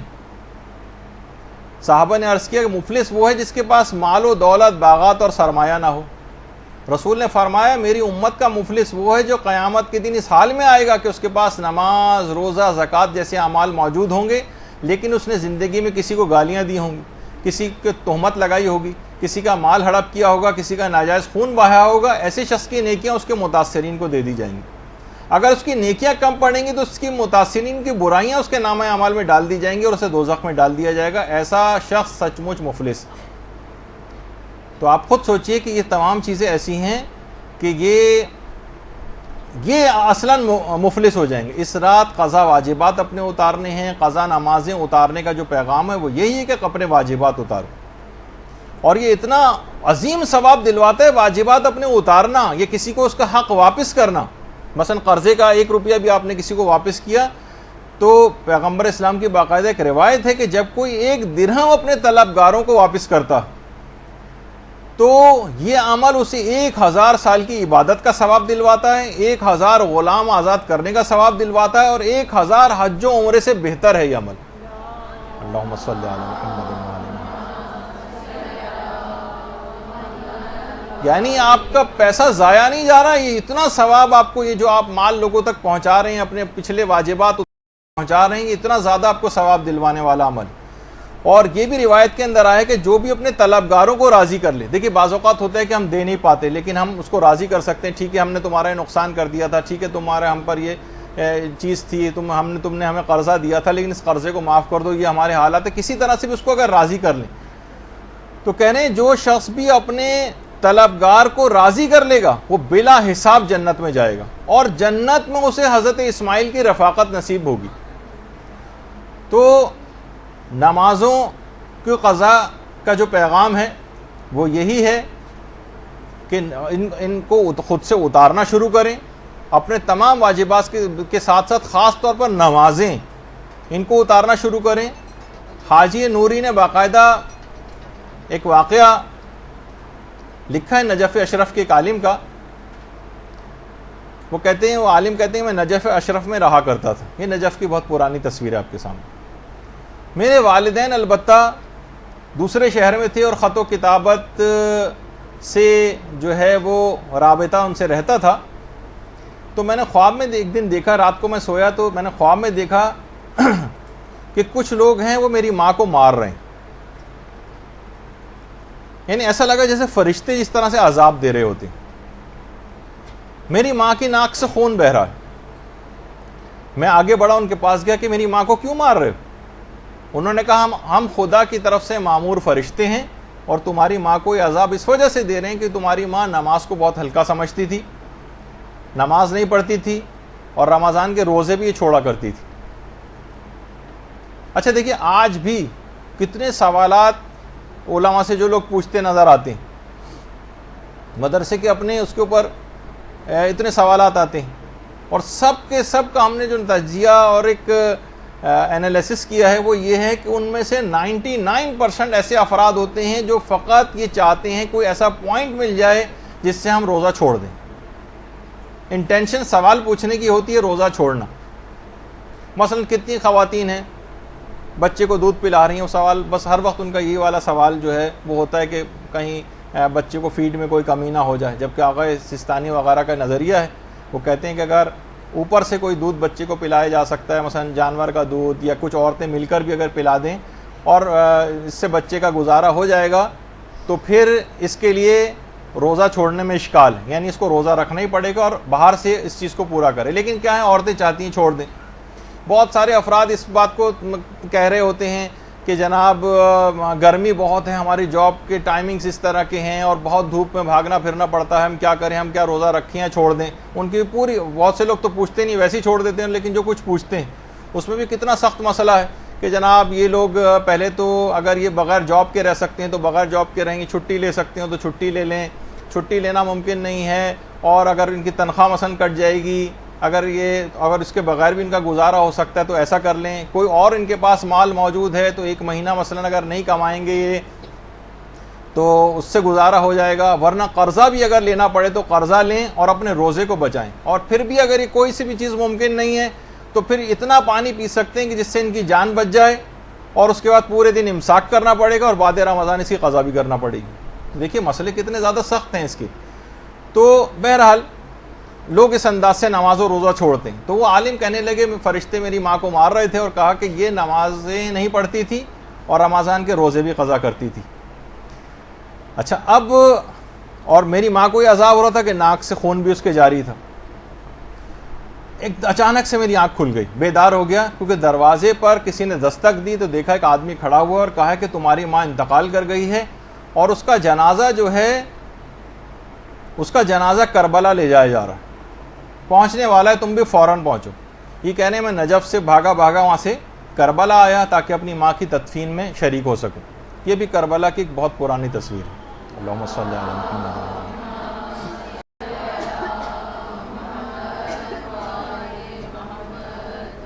میں تیزی سے بھاگتا ہوا اپنے ماں کے جسم کے پاس گیا جو تابوت کے اندر رکھا ہوا تھا, تو میں نے دیکھا کہ میری ماں کے کفن کے اوپر خون لگا ہوا ہے. تو لوگوں نے کہا دیکھو ہمارا اس میں کوئی قصور نہیں ہے, سواری کی جس میں سواری میں جنازہ آ رہا تھا اس کی ٹکر ایک جگہ ہو گئی, تصادم ہو گیا, اور جو جنازہ تھا یہ باہر جا کر گرا, اور یہ جو خون تمہیں نظر آ رہا ہے یہ جو کفن پہ لگا ہوا ہے, میں نے فوراً کفن کو ہٹایا تو دیکھا کہ میری ماں کی ناک سے خون جاری تھا. اچھا عالم سمجھ گئے کہ یہ خواب سچا ہے اور میری ماں کو عذاب مل رہا ہے. یہ وہاں سے سیدھے ذریعے حضرت ابو الفضل العباس علمدار علیہ الصلوۃ والسلام پہ گئے.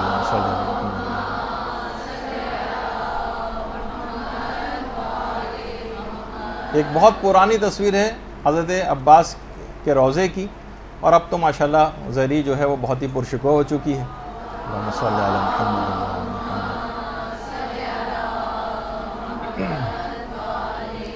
کہنے لگے میں زری پر گیا اور حضرت عباس علمدار سے متوسل ہوں, اور میں نے التجا کی اور وعدہ کیا حضرت عباس سے کہ میں اپنی ماں کی ساری قضا نمازیں اترواؤں گا, سارے روزے بھی جو ہے وہ رکھوا دوں گا, اور اس کے بعد ماں کو دفن کیا گیا. کہہ رہے تدفین کے 2 ماہ تک کا تو میں نے انتظام کیا, 2 ماہ تک.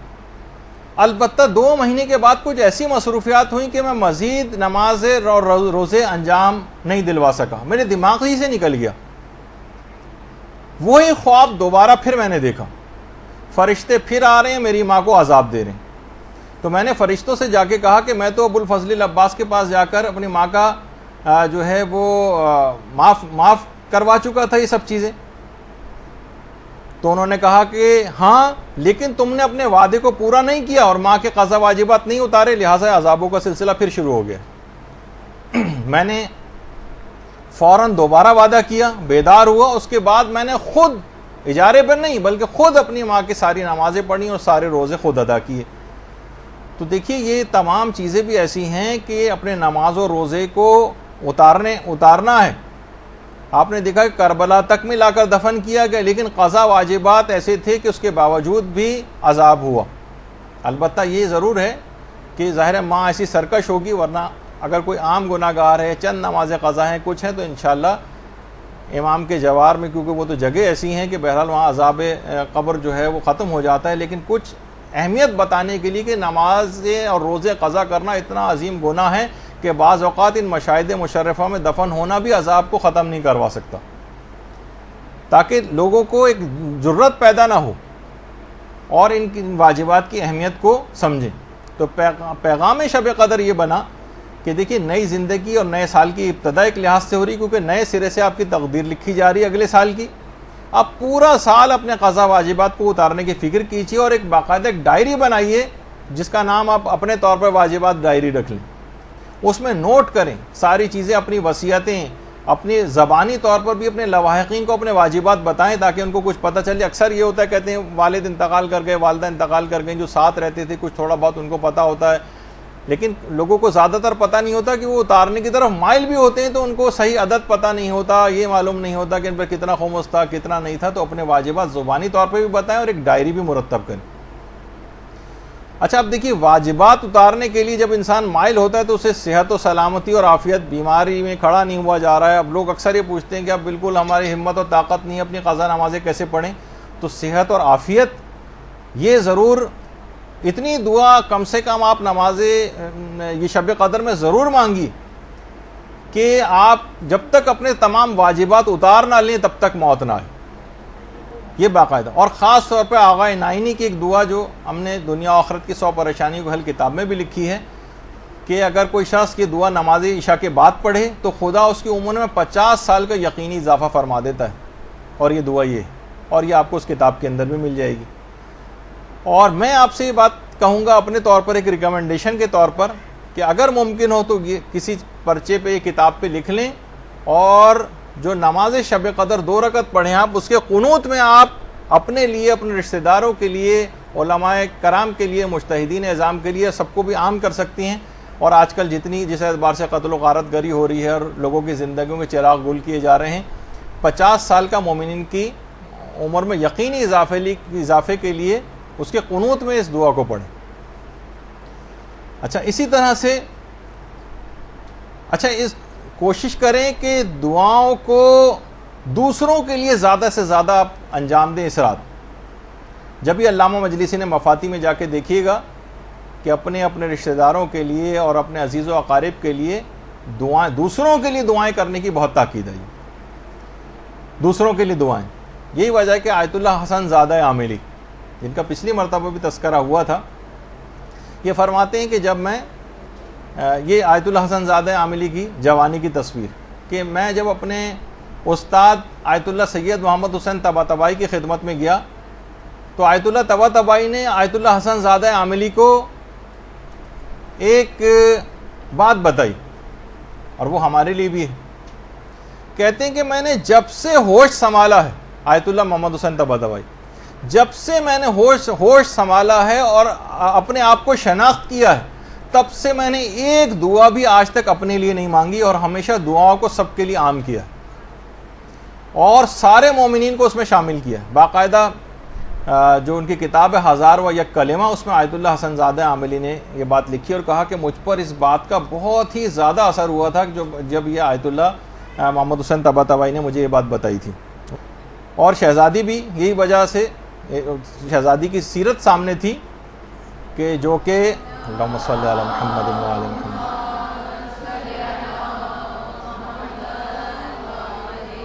کہ امام حسن فرماتے تھے کہ ساری رات گزر جاتی تھی، والدہ گرامی یعنی ابتدائی شب سے لے کر اور صبح ہو جاتی تھی، اور فقط دوسروں کے لیے دعا کرتی تھی۔ جب وہ پوچھتے بھی تھے کہ ایسا کیوں ہے تو وہ کہتی تھی الجار ثم الدار، پہلے پڑوسی، پہلے دیگر لوگ اور اس کے بعد پھر اپنے گھر والے۔ تو یہ انہی کی طریقہ کار کے اوپر آیت اللہ سید محمد حسین طباطبائی عمل کرتے تھے کہ اپنے لیے کہتے ہیں میں نے جب سے ہوش سنبھالا مجھے یاد ہی نہیں کہ میں نے اپنے لیے کبھی کوئی دعا کی. خیر ہم سے یہ تقاضا نہیں کہ اپنے لیے نہ کریں, لیکن یہ بتانے کے لیے کہ مقدم کریں دوسرے لوگوں کو دعاؤں میں, کیونکہ اور یہی وجہ ہے کہ آیت اللہ جواد عاملی یہ فرماتے ہیں کہ دوسروں کے لیے دعا کرنا اور یا ایک اجتماعی طور پر ایک مشق بھی ہوتی ہے اس کے اندر, کہ رات کے وقت جب آپ 40 مومنین کے حق میں دعا کریں گے تو یہ اس بات کا لازمہ ہونا چاہیے کہ اب دن میں 40 مومنین کی مشکلات کو حل کرنے کے لیے کام کریں گے. یعنی رات میں دعا کرنا ہے اور دن میں عملی اقدام کرنا ہے, یہ ہے اس کا تقاضا. اور نماز شب بھی آپ کو پڑھنی ہے, اس کے اندر 40 مومنین کے لیے دعا بھی, لیکن اس کا بھی ایک پیغام یہ ہے کہ اس دعا کو اور لوگوں کے کام آنے کے سلسلے. اور یہی وجہ ہے کہ علماء فرماتے ہیں کہ عید کے دن بھی پروردگار اپنے حق سے پہلے یعنی نماز عید پڑھنے سے پہلے کہتا ہے کہ فطرہ نماز عید پڑھنے سے پہلے نکال دو. اصل وقت اس کا فطرے کا نماز عید پڑھنے سے پہلے. وہ پھر وہ الگ مسئلہ ہے کہ کون شخص ظہر تک ادا کر سکتا ہے اور جو جس نے نہیں ادا کیا وہ بعد بھی میں بھی ادا کر دے. لیکن بہرحال یہ کہ پروردگار نے اپنے حق کو مؤخر کیا ہے, لوگوں کے حق کو فطرے کو مقدم کیا ہے, اور کہا ہے کہ یعنی فطرہ یہ پہلے دے دو تاکہ عید کی خوشی میں شریک ہونے سے دوسرے افراد رہ نہ جائیں. بلکہ یہاں تک شریعت نے اس میں ریلیکسیشن دی کہ فطرہ ماہ مبارک رمضان میں بھی دیا جا سکتا ہے ایڈوانس کے طور پر. پھر اس میں وہ مسئلے آپ سن لیں گے اگلی دفعہ کہ قرضے کی نیت سے ہی دیا جائے یا حاکم شرع کی اجازت وغیرہ کے لیے دیا جائے. اچھا, اس کے اندر ایک فائدہ دوسروں کے لیے دعا کرنے کا یہ ہوگا جو اس رات کا پیغام بھی کہ آئندہ زندگی میں بھی اس طریقہ کار کو رائج رکھیں. علماء فرماتے ہیں کہ دیکھیں ہم جو اپنے لیے دعائیں کرتے ہیں نا, اس میں موانعات آڑے آ جاتے ہیں. احتمال ہے کہ شاید دعا قبول نہ ہو, کچھ ایسے اعمال انجام دے دیے ہوں کہ جس سے دعا قبول نہ ہو. لیکن جب آپ دوسروں کے لیے دعا کرتی ہیں تو ایک فرشتہ خلق ہوتا ہے, اور وہی دعا جو آپ کر رہی ہیں اپنے لیے دوسروں کے لیے کر رہی ہیں, وہی فرشتہ آپ کے اپنے حق میں کرنا شروع کر دیتا ہے. اور کیونکہ موانعات کوئی نہیں ہے اور کوئی طریقہ کار ایسا نہیں کہ فرشتوں کی دعا قبول نہ ہو, کہ ان کے اعمال وغیرہ کا بھی کوئی مسئلہ نہیں ہے کہ وہ نافرمانی خدا معاذ اللہ انجام دیتے ہوں, تو کوئی چانس ہی نہیں بنتا کہ وہ دعا ان کی رد ہو جائے. تو دوسروں کے لیے مقدم کرنا یہ بہت اہم بات ہے.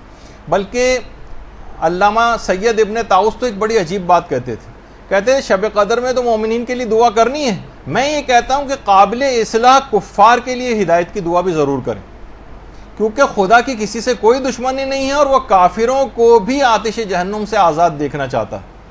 وہ چاہتا ہے کہ وہ بھی راہ ہدایت کو پالیں. جو اس قابل ہوں ان کی ہدایت ہو جائے اس کی دعا کریں, اور جو اس قابل نہ ہوں فتنہ پرور ہوں ان کی نابودی کی دعا کریں, ان کے لیے باقاعدہ بد دعا کریں کہ ان کے منحوس وجود سے زمین پاک ہو جائے. قنوت میں باقاعدہ بد دعا کرنا, ان کے لیے لعن کرنا, خاص طور پر ایران, عراق, شام, لبنان, افغانستان اور پاکستان اور جتنے بھی مومنین اور عام مسلمانوں کے جو دشمن ہیں, جو دہشت گرد جو روزانہ کی تعداد میں اس انداز سے مومنین کو اور عام مسلمانوں کو شہید کر رہے ہیں, ان کے لیے بھی اس رات میں علی الخصوص بد دعا ضرور کریں. اور یہ سلسلہ دعاؤں کا اور ظالمین کے لیے بد دعا کا یہ سارا سال بھی جاری رہنا چاہیے. اور یہی وجہ جو پیغمبر اسلام کے جس سے پہلے میں نے پیش کی تھی, جو ہمارے بہار الانوار کے اندر بھی اور عام مسلمانوں نے بھی اس کو اپنی کتابوں کے اندر نقل کیا ہے, کہ جو ایمان اور احتساب کے ساتھ اس رات عبادت کے لیے کھڑا رہے گا اس کے تمام گزشتہ گناہ معاف ہو جائیں گے. بہت سی روایتوں میں ہے کہ آئندہ گناہ بھی معاف ہو جائیں گے. تو باقاعدہ یہ تمام چیزیں کاغذ قلم جو ہے وہ لے کر بیٹھیں اور یاد کریں کہ کون کون سی اس قسم کے جو ہے وہ ہم نے اعمال انجام دیے تھے, اور اپنے اوپر خود پر ایک تنقیدی نگاہ ڈالیں. ہم نے بہت بڑا مسئلہ یہ کہ خود پر تنقیدی نگاہ ڈالنا بند کر دیا. سوء ظنی رکھنی ہے اپنے آپ سے رکھیں, کینہ رکھنا ہے اپنے آپ سے رکھیں, بری نگاہ ڈالنی ہے اپنے اوپر بری نگاہ ڈالی, اپنے زکام کو بھی آپ کو کوڑ سمجھنا ہے. یہ احتساب کی رات ہے, اور آئینہ بن کر تمام برائیاں آپ کے سامنے آشکار ہو جائیں گی کہ ہم نے کون کون سی پروردگار عالم کی ایسی نافرمانیاں کی ہیں, کتنے احکام پائمال کی ہیں. سارے گناہوں کو اپنے یاد کریں, احتساب کریں اپنا, اور آئندہ بھی نہ کرنے کا عزم کریں. کہ پیغمبر نے کہا جو ایمان اور احتساب کے ساتھ اس رات کو عبادت کرے گا اس کے تمام گناہ معاف ہوں گے. شرط لگائیے, ورنہ مطلق اور عام نہیں کیا. تو بہرحال یہ تمام چیزیں ایسی ہیں، اور یہی وجہ ہے کہ تفسیر المیزان کے جو فارسی مترجم ہیں سید محمد باقر موسوی اصفہانی، انہوں نے کہا کہ ہمدان میں ایک علاقہ ہے جس کا نام ہے گنداب، وہاں پر ایک علی گندابی نام کا ایک بدماش ہوتا تھا جس کی سچا کیونکہ واقعہ ہے، باقاعدہ ایران کے اندر توبہ علی گندابی کے موضوع پر فلمیں تک بنائی گئی، بالکل سچا واقعہ ہے۔ علی گندابی ایک شرابی بھی تھا اور بدماش بھی تھا، اور اس کی توبہ بڑی مشہور ہے۔ ایک ذاکر تھے اس زمانے میں، شیخ حسن، وہ شہر سے باہر کہیں مجلس پڑھنے گئے ہوئے تھے، رات کا وقت تھا، اور جب واپس آئے تو شہر کا دروازہ بند ہو گیا تھا۔ یہ علی گندابی دروازے پر ہی بیٹھا ہوا تھا اور شراب کے نشے میں دھت تھا۔ انہوں نے کہا دروازہ کھٹکھٹائے، دروازہ کھولو۔ اس نے کہا کون؟ انہوں نے کہا میں ہوں شیخ حسن، میں ایک ذاکر حسین ہوں، مجلس پڑھنے گیا تھا، دیر ہو گئی۔ اس نے کہا میں ایک شرط پہ کھولوں گا، میرے لیے پہلے کوئی مجلس پڑھو۔ انہوں نے کہا یہاں تو نہ ممبر ہے نہ کوئی بیٹھنے کی جگہ ہے۔ کہا کہ میں سجدے میں جاتا ہوں، میری پیٹھ کو ممبر سمجھو، اس پر بیٹھ کے مجلس پڑھو، میں سنوں گا، لیکن میری شرط ہے کہ قمر بنی ہاشم کے مصائب پڑھنا۔ اچھا، انہوں نے مجلس پڑھی اسی کمر پہ بیٹھ کر، اس نے خوب گریہ کیا، یعنی وہ موقع آ گیا علی گندابی کے پاس توبہ کا، جو یہ موقع آج کی رات آپ کو ایک گولڈن چانس شب قدر کی صورت میں ملنے والا۔ موقع سے فائدہ اٹھائیں جیسے علی گندابی نے اٹھایا۔ اس کے بعد کیا انعام ملا اس کو؟ اسی شب قدر یہ اسی شب کو یہ تائب ہوا، اور اس کے بعد یہ عتبات عالیات کی زیارت کے لیے عراق گیا، نجف۔ اس زمانے میں مرزا شیرازی بزرگ وہاں پر نماز پڑھاتے تھے نجف میں، جو سامنے بیٹھے ہوئے، جنہوں نے تمباکو والا فتویٰ دیا تھا۔ یہ ان کے پیچھے جا کر نمازیں بھی پڑھنے لگا۔ ایک دن اطلاع آئی مرزا شیرازی کو ایک مجتہد کا انتقال ہو گیا۔ اچھا، مجتہدین کو عام طور پر جو حرم امام سے متصل جو دالان ہے، یہ ذرا بہت پرانی تصویر ہے حرم امیر المومنین کے، اس کے بالکل سامنے باہر جو دالان تھا، اللہم صلی علی محمد و علی محمد، باقاعدہ صحن میں وہاں پر ایک قبر تیار کی گئی ان مرحوم مجتہد کے لیے۔ لیکن عشاء کی نماز کے بعد پتہ چلا کہ وہ کوما میں تھے اور اب ہوش آ گیا ہے، زندہ ہے۔ مرزا شیرازی کو آ کر بتایا گیا کہ جن کے لیے قبر تیار ہوئی تھی وہ تو ہوش میں آ گئے ہیں، مگر علی گندابی نماز کے مصلی پر بیٹھا بیٹھا چل بسا۔ اب اس کھودی ہوئی قبر کا کیا کریں؟ مرزا شیرازی نے کہا کہ علی گندابی کو حرم امیر المومنین سے متصل دالان میں اسی قبر میں دفن کر دیا جائے۔ سچی توبہ کے باعث جو رائٹ ٹائم آیا تھا، قمر بنی ہاشم کی شفاعت اس کو ملی، اور یہ شاید یہ قبر اسی کے لیے تیار کی گئی تھی۔ اللہم صلی علی محمد۔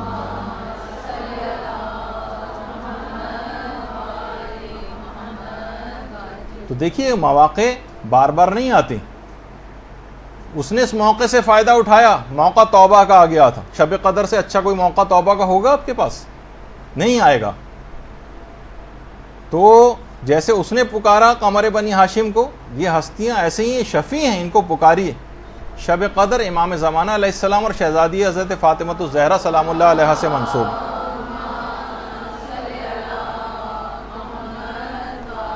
امام کا ایک حق ہے کہ آئندہ کے لیے بھی امام کی یاد کا ایک طریقہ یہ ہے کہ دن کی کم سے کم ایک نماز کے قنوت میں تو ضرور اللہم کن لولیک الحجت ابن الحسن والی دعا ضرور پڑھا کریں۔ اور یہ کتنا حسین منظر ہوتا ہے شب قدر میں کہ فرشتوں کے جھرمٹ میں جبریل امین زمین کی جانب رواں دواں ہوتے ہیں، ان کی خوشی کا کوئی ٹھکانہ نہیں ہوتا کہ کائنات کے امام وقت جو ہے ان کی خدمت میں حاضری نصیب ہو رہی۔ اللہم صلی علی محمد۔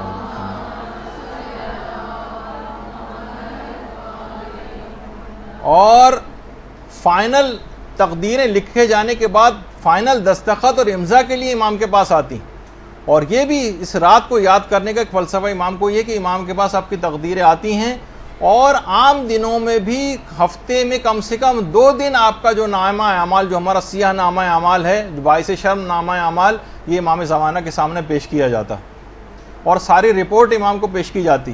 آپ خود سوچیں کہ ہمارے دلوں کے چھپے ہوئے خیالات سے بھی جو چیزیں جو واقف ہوں، اور ایک ایک چیز اس کے اندر ایسے فرشتوں نے لکھ دی ہو جو ہر چیز سے جو بھی ہم کام کرتے ہیں، غیبتیں کرتے ہیں اور ہم گانے سن رہے ہیں اور لڑائی جھگڑے کر رہے ہیں ایک دوسرے کو، برا بلا، کینے، حسد، سب کچھ تفصیلات لکھی ہوئی ہیں امام زمانہ کے دل مقدس پر جو ہے وہ کیا گزرتی ہوگی۔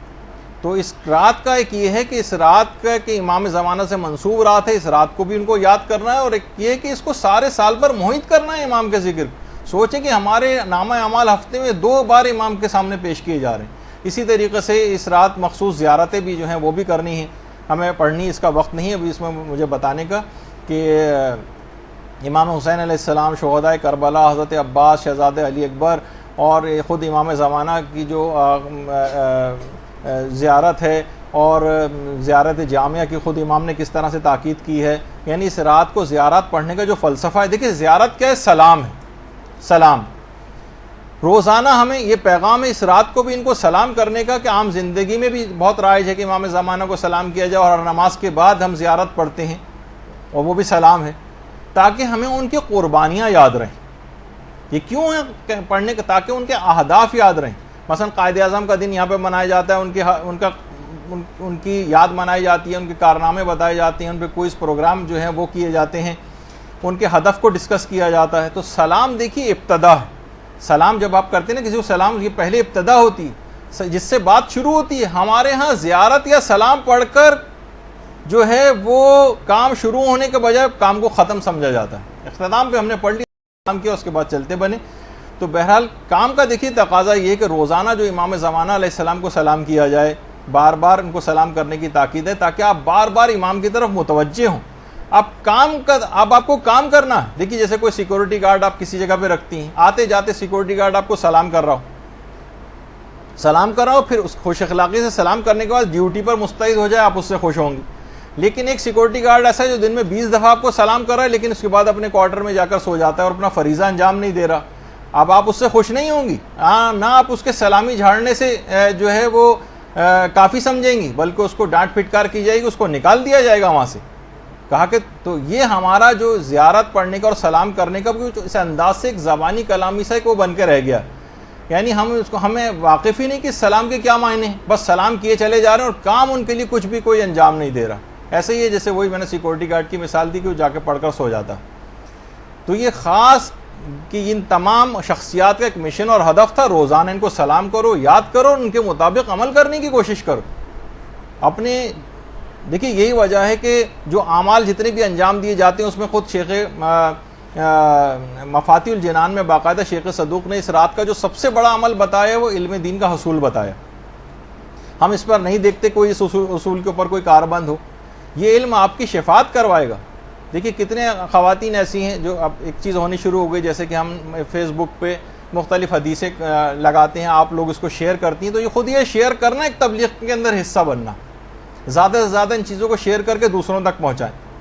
اور یہ اتنا بڑا عمل ہے تبلیغ کا کہ آیت اللہ مرشی نجفی فرماتے تھے کہ جس زمانے میں میری عمر 30 سال تھی، 30 سال کی تھی، مرشی نجفی کی عمر جو ان کی تصویر سامنے ہے، کہنے میں نے 30 سال کی عمر میں قیامت کا پورا منظر اپنی آنکھوں سے دیکھا تھا۔ میں نے دیکھا کہ قیامت آ گئی اور خوفناک سور پھونکا گیا ہے، اور اس کے بعد پھر حساب و کتاب کی جگہ پہ مجھے لے جایا گیا۔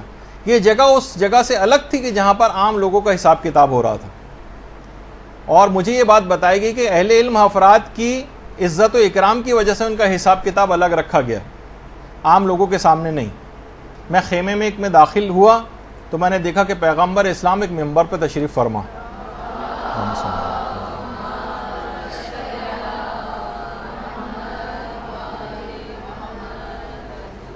ان کے دائیں اور بائیں دو بہت ہی ایسی شخصیات جو تقوی اور جلالت ان کے چہرے سے، ان کے نور سے آیا ہو رہا تھا، وہ ساتھ میں بیٹھی ہوئی تھی۔ دونوں کے سامنے کتابوں کے ڈھیر رکھے ہوئے تھے، اور ہر علماء کی ایک صف تھی ان کے سامنے، اور مجھے 14ویں صف میں کھڑا کیا گیا تھا، یعنی 14ویں صدی کے تھے تو 14ویں صف میں۔ اب میں حساب کتاب کا ہم انتظار کر رہے تھے، مضطرب دل کے ساتھ انتظار کر رہے تھے، اور پیغمبر اسلام نہایت باریک بینی سے حساب کتاب لے رہے تھے۔ لیکن جب بھی کسی عالم کو شفاعت درکار ہوتی تھی تو پیغمبر اسلام شفاعت فرما دیا کرتے تھے۔ جس کی تبلیغات زیادہ ہوتی تھیں،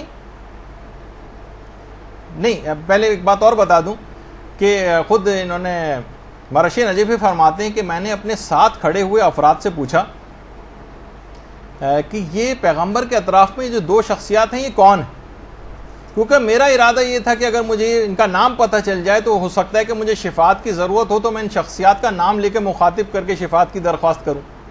مجھے بتایا گیا کہ یہ شیخ مفید اور علامہ مجلسی ہیں جو دائیں اور بائیں بیٹھے ہوئے ہیں۔ اچھا، ان کی جو کتابیں تھیں، ان کی جو تالیفات، وہ ان کا ذریعہ شفاعت تھیں۔ جس کی تبلیغات زیادہ تھیں، جس کی کتابیں زیادہ تھیں، اس کو حق شفاعت دوسرے کی نسبت زیادہ تھا۔ اور علامہ مجلسی کے سامنے کتابیں زیادہ تھیں۔ آپ کو معلوم ہے نا کہ علامہ مجلسی کا ایوریج نکالا جائے تو 1000 صفحات پر ڈے لکھنے کا ایوریج تھا ان کا، اور ہمارا جو ہے پوری زندگی میں بھی ایک صفحہ لکھنے کا نہیں ہوتا بعض اوقات۔ تو ان کا حق شفاعت زیادہ تھا۔ تو یہ باقاعدہ آپ نے دیکھا کہ یہ علم جو ہے جو آپ حاصل کریں گے، جو شب قدر میں بہت زیادہ اس بات کی تاکید کی گئی ہے۔ واقعہ تو اور بھی لمبا ہے لیکن اس وقت بیان کرنے کا ٹائم نہیں ہے، موت کے دروس میں ہم نے اس واقعے کو مکمل بیان کیا ہے۔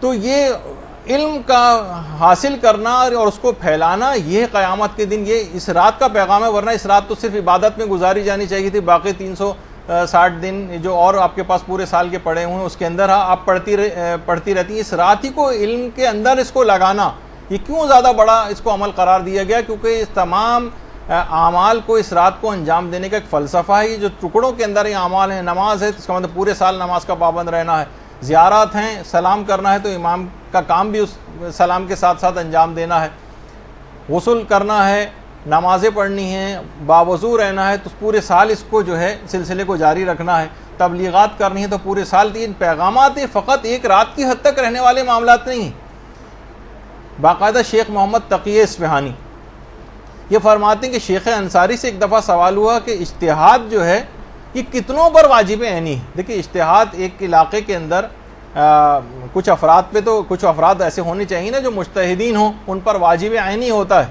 کتنے افراد تک پہ یہ واجب عینی ہے کہ اس کے بعد جو لوگ بچ جائیں ان پر کفایہ ہو جائے؟ یہ سوال باقاعدہ پوچھا گیا، اور اس زمانے کتنے عرصے پرانی جو ہے شیخ انصاری کے زمانے کی جو ہے وہ بات ہے۔ تو شیخ انصاری نے اس زمانے میں کہا تھا کہ ایک شہر میں 20 مجتہدین کا ہونا لازمی، اور مبلغین کی ضرورت اس سے بھی بہت زیادہ۔ دیکھیے ہر علاقے میں کم سے کم 10 20 کم سے کم، اب جیسے انچولی جیسا علاقہ ہے، کیا یہاں ایک عالم ضروریات کے لیے کافی ہوگا؟ نہیں، ایک عالم چلیں، ایک بڑا عالم، ایک اس کی ایک الگ شخصیت ہے، لیکن مبلغین کے لوگوں کے نمازیں صحیح کرانی ہے، وضو صحیح کرانے ہیں، بچوں کو سکھانا ہے، اور لوگوں کے مسئلے مسائل ہیں، اور ان کے جابز کے مسئلے ہیں، اور خمس کے مسئلے ہیں، اور کوئی ایک آدمی کبھی کر سکتا ہے؟ نہیں کر سکتا۔ یہاں پہ 20 30 40 50 ایسے افراد صرف ایک چھوٹے سے علاقے میں ہونے چاہیے، تو اتنی زیادہ مبلغین کی ضرورت ہے۔ تو ایک بھی شخص اگر آپ کے ذریعے ہدایت پا گیا، کوئی اس قسم کی خواتین کو چاہیے کہ اپنی صلاحیت کو بڑھائیں، اس رات کا پیغام علم حاصل کرنے کا، خود بھی علم حاصل کریں، اور اس کے بعد لوگوں تک اس ہدایت کو جو ہے وہ پہنچائیں۔ کچھ اپنے گھر کو استعمال کریں، اپنے پیسے کو استعمال کریں، اپنے تعلقات کو استعمال کریں، اپنی پی آر کو استعمال کریں، اسلام کے لیے استعمال کریں، اور اپنے گھر والوں کو بھی اپنے ساتھ کوشش کر کے جو ہے وہ ملائیں۔ کیونکہ دیکھیے گھر والوں کو اگر ساتھ نہیں ملائیں گے، بچوں کو ساتھ نہیں ملائیں گے، مرد حضرات گھر میں بھی کچھ ہاتھ بٹائیں، کچھ کام کریں، افطاری کے اندر ہاتھ بٹائیں، تاکہ ذرا گھلے ملیں ان کے ساتھ، تاکہ لوگ پھر آپ کے بھی کام کر سکیں۔ وہ اس لطیفے کی حد تک ہوتا ہے نا کہ وہ ایک صاحب سے کسی نے کہا کہ بھائی بڑے افسوس کی بات ہے، کل میں نے دیکھا کہ تم اپنی بیوی کے ساتھ کپڑے دھلوا رہے تھے۔ تو کہنے لگا تو اس میں کون سی شرمانے کی بات ہے، جب وہ میرے ساتھ کھانا پکوا سکتی ہے تو میں کیا اس کے ساتھ کپڑے نہیں دھلوا سکتا؟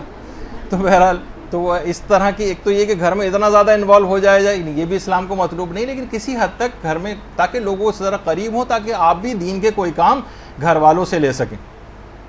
اور بہرحال اتنا وقت نہیں ہے کہ تبلیغ دین میں گھر والوں کو دیکھیے دست و بازو اپنا بنانا ہے، تاکہ دین کے کام آپ کے لیے بہت آسان ہو جائیں۔ اب تیز رفتاری سے آگے بڑھتے ہیں کیونکہ وقت ختم ہو گیا ہے۔ اس رات آپ کو خاص طور پر ایک عمل صدقہ دینا بھی ہے، لیکن میں یہ کہتا ہوں کہ آپ کو ایسے صدقات کی تلاش کرنی چاہیے جو ثواب جاریہ والے صدقات ہوں۔ مدارس اس کے اندر اس میں اپنا حصہ کچھ ڈالیں، تبلیغات کے سلسلے میں، کتابوں کے سلسلے میں۔ کوئی اپنا فیس بک کا اکاؤنٹ بنا سکتا ہے، اگر وہ جائز والا حرام والے طرف نہیں، مدرسے کے حوالے سے جو ہے کوئی خدمت جو ہے وہ انجام دے سکتا ہے. خالی ہم یہ نہیں کہ وہ مسجد میں ڈال سکتا ہے، امام بارگاہ میں، یتیم خانے میں، لائبریری میں، کوئی ویب سائٹ کوئی بنا سکتا ہے، کوئی ویڈیو چینل بنا سکتا ہے. کسی بھی طریقے سے کوشش کریں کہ یہ اگر چھوٹے بچوں کے حوالے سے کوئی چیز، کیونکہ آپ کھانے اور کپڑے کے اندر بس جو صدقات وغیرہ عام طور پہ لوگ دیتے، بس جو ہے بھیڑ چال لوگ چلتے راشن راشن راشن راشن، تو پتہ چلا ہر آدمی صرف راشن ہی کے چکر میں لگ گیا ہے. بڑے بڑے ادارے سے لے کر چھوٹے بس صرف اور صرف راشن آٹا اسی کے اندر سارے لگ گئے. اور بھی چیزوں کی ضروریات اس انداز سے ہوتی ہیں، کفاروں کے وغیرہ میں تو خیر وہی دینے پڑتے ہیں، لیکن عام طور پر جو اور صدقات ہیں لوگ صرف راشن ہی کوئی چیز سمجھتے ہیں، جو ایک دن کھائے گا اسی دن ختم ہو جائے گا. صدقات جاریہ کی طرف نہیں جاتے. یہ وہ چیزیں ہیں کہ جس سے لوگ منقلب ہوتے ہیں، نسلوں تک کی چیزیں جو ہیں وہ ہوتی ہیں. جو بچے ہیں عام طور پر شروع میں تو چلیں بچے بہت سے ایسے ہوں گے جو دین کی طرف راغب نہیں ہیں، اور آہستہ آہستہ لیکن پھر بالآخر یہی بچے ہیں وہ نماز کے عادی. انہی مدرسوں میں پڑھنے والے بچے ہمارے، ہم دیکھ کے جب کیجئے کہ دل باغ ہو جاتا ہے ان بچوں کو دیکھ کر جس انداز سے وہ یہاں اب یہ جو چیزیں یہاں پر آ کر نماز سیکھ رہے ہیں، جو قرآن یہاں پر آ کر خواتین جو طالبات ہیں وہ پڑھ رہی ہیں، اور یہی بچے جو آج یہ کچھ ارتباط دین کے لحاظ سے ان کا ہو رہا ہے، اور یہ اس کے پھر عادی بن جائیں گے، سورہ کو حفظ کریں گے، تو جتنی پوری زندگی ان سوروں کی تلاوت کریں گے ان کا ثواب آپ کو ملے گا اگر آپ نے کچھ حصہ اس کے اندر ڈالا ہوگا. کتنی نمازیں یہ لوگ اس کے بعد پڑھیں گے، اس کا سب کا ثواب بڑے ہونے تک، پھر آئندہ آنے والی نسلوں تک یہ اس نماز کو منتقل کرتے چلے جائیں گے. یہ ان کے عادی بن جائیں گے. جتنی چیزیں، دعائیں، اذکار ان مدارس میں آ کر سیکھتے ہیں، اس میں حصہ ڈالنے والا جو ہے وہ اس کے اندر ان کے حصے دار بن جاتا ہے. پھر یہی ہوتا ہے کہ دیکھیے کتنے ایسے ہیں یہاں پر، ہمارے یہاں کام نہیں ہوتا مساجد کے اندر، وہاں پہ باقاعدہ ایران وغیرہ میں پریکٹیکل کلاسیں ہوتی ہیں تیمم کرانے کی، کہ تیمم کیسے کیا جاتا ہے. سارے لوگ بیٹھ کے مثلا تیمم کر رہے ہیں. جو ایک دفعہ بھی کسی نے کر لیا اور اپنی عبادت صحیح کر لی، وہ جب بھی کبھی کرے گا آپ کو ثواب اس کا ملے گا. اسی طریقے سے نوجوان، یہ جو چھوٹے بچے ہیں ان کو آپ اس طرف لگائیے. پھر یہی بچے بڑے ہو کے سوچیے کہ اتنی عمر تک بزرگ ہو جاتے ہیں، کہیں نہ کہیں تو انہوں نے سیکھا ہوتا ہے، وہ تمام لوگ ان کے ثوابوں میں حصے دار بنتے ہیں.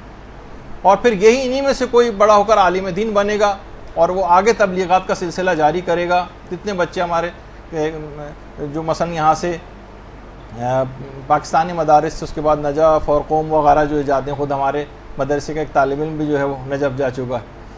اور جو اور افراد ہیں جو خدمات انجام دے رہے ہیں، کتنی خواتین ہیں جو طالبات جو یہاں سے مختلف ممالک گئی ہیں، مختلف شہروں میں گئی ہیں، مختلف گاؤں کے اندر گئی ہیں، مدارس کھول رہی ہیں اور اپنے جو ہے وہ کام جو ہے سارے انجام دے رہی ہیں. لیکن کیا ہے کہ ہر ایک کو اپنی ذمہ داری پوری کرنا. اور صدقات کے اندر صرف ایک مسئلہ لوگوں کے ساتھ یہ ہے کہ صرف مادی ضروریات کو دیکھا جاتا ہے، روحانی ضروریات کو پوری کرنے کے لیے لوگ صدقات عام طور پر نہیں دیتے. سب سے کم دین حق کی تبلیغ کے اندر پیسے ہوتے ہیں. جو صدقہ باکس ہے اس میں جو کئی خانے بنے ہوئے ہیں، وہ والے صدقات غریب کو دینے والے، جو ایک دن کھائے گا اگلے دن ختم ہو جائے گا. لیکن جہاں ہمیشہ کی روحانی زندگی، اس میں سب سے کم پیسے وہ لوگ متوجہ نہیں. تو بہرحال صدقے کے حوالے سے بس ایک بات اس میں اور ذکر بیچ میں کر دوں، کیونکہ یہ سوالات بھی بہت آ گئے تھے اور کچھ لوگوں نے خاص طور پر آپ سب لوگوں سے بھی، آج کی رات دعا کی رات ہے، یہاں کے بہت سے اساتذہ نے بھی کہا ہے کہ وہ بھی آپ کے حق میں دعا کریں گے، لیکن آپ لوگوں سے بھی ان لوگوں کے حق میں دعا کی درخواست ہے.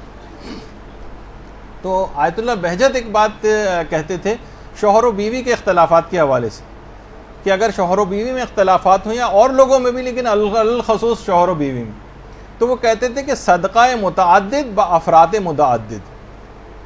متعدد افراد تک متعدد بار صدقہ جو ہے وہ پہنچانا. یعنی بہت سارے افراد، مثلا آپ کہہ لیں گے میں 100 افراد تک اپنے صدقے کی رقم کو پہنچاؤں گی، چاہے ڈسٹریبیوٹ کر کے پہنچائیں اور اس کام کو بار بار کریں، تو ان کے آپس کے لڑائی جھگڑے بالکل ختم ہو جائیں گے. ایک برکت، ایک عجیب و غریب متعدد بار صدقہ دینا اور افراد متعدد، یعنی ہر دفعہ نئے افراد کو تلاش کر لیں. تو بہرحال اس کے اندر ایک بڑی اہم بات ہے یہ. تو بہرحال دیکھیے یہ رات آپ نے دیکھا کہ اعمال کے اعتبار سے بڑی پیکڈ رات ہے.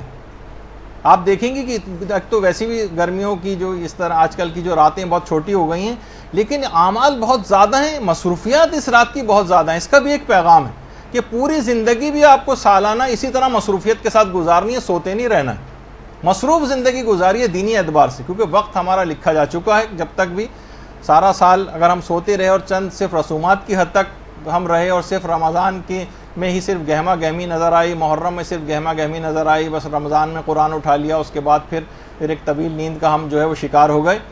تو یہ پھر سب سے بڑا مسئلہ آج کل، بس ایک شکایت کرتا ہوں، اس کے بعد اپنی گفتگو ختم کرتے ہیں، کہ کہیں بھی ہمیں لوگوں میں دین کے اعتبار سے کوئی شوق، کوئی ذوق، کوئی سرگرمی، کوئی حرارت یہ نظر نہیں آتی. نہ کوئی مکتب سے اپنے عشق نظر آتا ہے، نہ کوئی تگ و دو کے ساتھ محنت کرتا نظر آتا ہے. بہت سے افراد تو ایسے ہی دیندار افراد، ان کی شکل دیکھ کے جمائیاں آنی شروع ہو جاتی، اتنی سستی کاہلی جو ہے برس رہی ہوتی.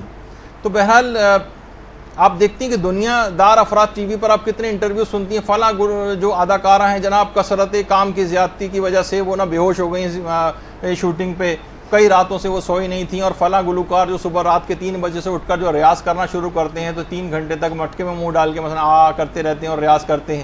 مثلا یا جو بہت سارے کھلاڑی ہیں اسکواش وغیرہ کے، وہ 3-3 4-4 گھنٹے تک جناب ایک دیوار پہ بال مارتے رہتے ہیں. اور والدین سے بھی جو لوگ اپنی بڑی محبت کرتے ہیں اور اولاد سے بڑی محبت کرتے ہیں، ان کو ٹیوشنوں پہ لے کے، یعنی کچھ کام کرتے نظر آ رہے ہیں، کوئی سرگرمی نظر آ رہی ہے، کوئی ڈیڈیکیشن نظر آ رہا ہوتا ہے، حرارت نظر آ رہی ہوتی ہے. اسکول چھوڑنے جا رہے ہیں، اسکول لے کر آ رہے ہیں، گاڑیوں میں باہر گرمیوں میں بیٹھ کے انتظار کر رہے ہیں. یہ سب بھی چیزیں اپنی جگہ ضروری ہیں، اور بلکہ اپنے عیش و آرام کو اولاد کی دنیا کے لیے قربان کرتے ہیں، بلکہ اپنی آخرت کو بھی بعض اوقات اولاد کے لیے قربان کر دیتے ہیں. ذرا سا ہم دیکھتے ہیں ٹی وی پہ اکثر عشق و محبت کے اندر مبتلا روزانہ مار پڑ رہی ہے، کمرے عدالت میں مار پڑ رہی ہے، باہر حتیٰ کہ قتل تک ہو جانا گوارا کرتے ہیں، لیکن اپنے اس برے مقصد یا جو بھی مقصد ان کا ہوتا ہے اس میں کوئی سرگرمی، کوئی لگاؤ، کوئی ڈیڈیکیشن، کوئی قربانی، کوئی محنت نظر آ رہی ہوتی. ایک بیچارہ دین ہی ہمارا ایک ایسا رہ گیا جس کے لیے کوئی محنت کرتا نظر نہیں آتا. فقط چند منٹ کے لیے اگر باتیں ہوتی ہیں، لیکن اس کے بعد ابھی کچھ ہی دن گزریں گے، اس کے بعد جو ہے وہ پھر عید آ جائے گی، عید کا چاند دیکھیں گے، لوگ فسق و فجور میں اس رات سے ہی مبتلا ہو جائیں گے. اب ایسے افراد یا وہ خواتین جو پورے رمضان کا پیغام اسے ایک رات کے اندر بھول جائیں گی، اور وہی موسیقی چلنے لگے گی گھروں میں، وہی میک اپ کر کے نامحرموں کے سامنے عید کے روز وہ آئیں گی. کس منہ سے یہ لوگ عید منائیں گے؟ عید ان کی نہیں ہے جو بازاروں میں کپڑے لتوں کے لیے خریداری کرتے پھریں گے. ان کی عید اصل میں ہوتی ہے جنہوں نے اس رمضان سے تقوی حاصل کیا ہوتا ہے. ان کی عید نہیں ہوتی جو گھر میں نئے پردے عید کے دن ڈالتے ہیں اور نئے کپڑے اور جوتے خرید کے لاتے ہیں. اصل عید ان کی ہے جو پورے سرات کو خیریت سے اس رمضان میں پار کر جاتے ہیں. تو بہرحال وہ جو شعر بھی ہے نا حضرت حور کے حوالے سے ہے کہ شکوہ عید کا منکر نہیں ہوں میں، لیکن قبول حق ہے فقط مرد حور کی تکبیر. تو یہ مرد حور کی تکبیر نہیں، پروردگار کو ایسے ہر فاسق و فاجر اور کہ بس صرف ایک رسم و رواج کی حد تک یا زبان کی چٹنی کی حد تک دین اس نے کیا، باقی نہیں. ایسی توبہ اس رات کو کرنی ہے کہ اس کے بعد پھر واپسی کی طرف جانے کا کوئی امکان نہ ہو. تو پھر کہا جائے گا کہ آپ نے واقعی شب قدر گزاری ہے. توبہ کا دیکھیے دروازہ کھلا ہوا ہے، ملک الموت اب تک نہیں آیا. دنیا کے بھی جو عدالتیں ہیں اگر مجرم اقرار جرم کر لیتا ہے تو ان کی سزا میں کمی کر دیتی ہیں، اور کیونکہ یہاں کے جج جو ہیں وہ کم ظرف ہیں، یہ اتنا اختیار بھی نہیں رکھتے ہیں، مگر وہ خالق کون و مکان جس کے ظرفیت کی کوئی انتہا نہیں، اس کی عفو بخشش کے اندر کوئی کمی نہیں ہے، کوئی لمٹ نہیں ہے اس کی، وہ مکمل با اختیار ہے. اس کے فیصلے اس پر حکومت نہیں کرتے بلکہ وہ اپنے فیصلوں پر حکومت کرتا ہے. تو اگر ہم آج کی رات توبہ، حقیقی توبہ کر لیں اور اقبال جرم کر لیں تو وہ ہمارے ندامت سے جھکے ہوئے سر کو دیکھ کر سزا میں صرف کمی نہیں کرے گا بلکہ پوری سزا کو بھی معاف کر دے گا. یہ رات شب قدر ہے، اس رات میں اپنی حقیقت کو پہچانیے. یہ ہم جو مومنین ہیں یہ باز شاہی ہیں، یہ گندگیوں پہ کہاں منہ مارتے پھر رہے ہیں. آپ کے اعمال کی قدر و قیمت دیکھیے، فقط جنت ہے، اس کو حقیر چیزوں پہ فروخت نہ کریں. وہ مومن جس کی عظمت خانہ کعبہ سے بھی زیادہ قرار دی گئی ہے، کیوں اپنا قبلہ اس رات کو درست نہیں کرتے؟ اگر آج کی رات اپنی حقیقت کو آپ پہچان لیں اور حقیقی توبہ کر کے ایک نئے عزم کے ساتھ اس رات کا اگر سورج آپ نے طلوع کر لیا تو یاد رکھ لیجئے کہ قرب خداوندی کی ایسی منازل آپ اس رات کو طے کریں گی کہ 1000 مہینوں کی راتوں کی ریاضت بھی ایک جست میں آپ طے کر لیں گی. اور اس رات کو اگر حقیقی طور پر آپ نے توبہ کر کے اور ایک عہد کر لیا. خدا ہم سب کو اس رات کے فضائل و برکات اور پیغامات پر عمل کرنے اور سارا سال اس کے اوپر عمل کرنے کی توفیق عطا فرمائے کہ اس کے بعد جب ہمارے نامہ اعمال امام زمانہ کے حضور پیش ہوں تو بے اختیار خوشی سے ان کے مبارک ہونٹوں پر ایک ایسی مسکراہٹ آ جائے کہ جس کے بعد ہمارے لیے فلاح و کامیابی کی منزلیں حاصل کرنا یقینی ہو جائے. وصلی اللہ علی محمد و آلہ الطیبین الطاہرین۔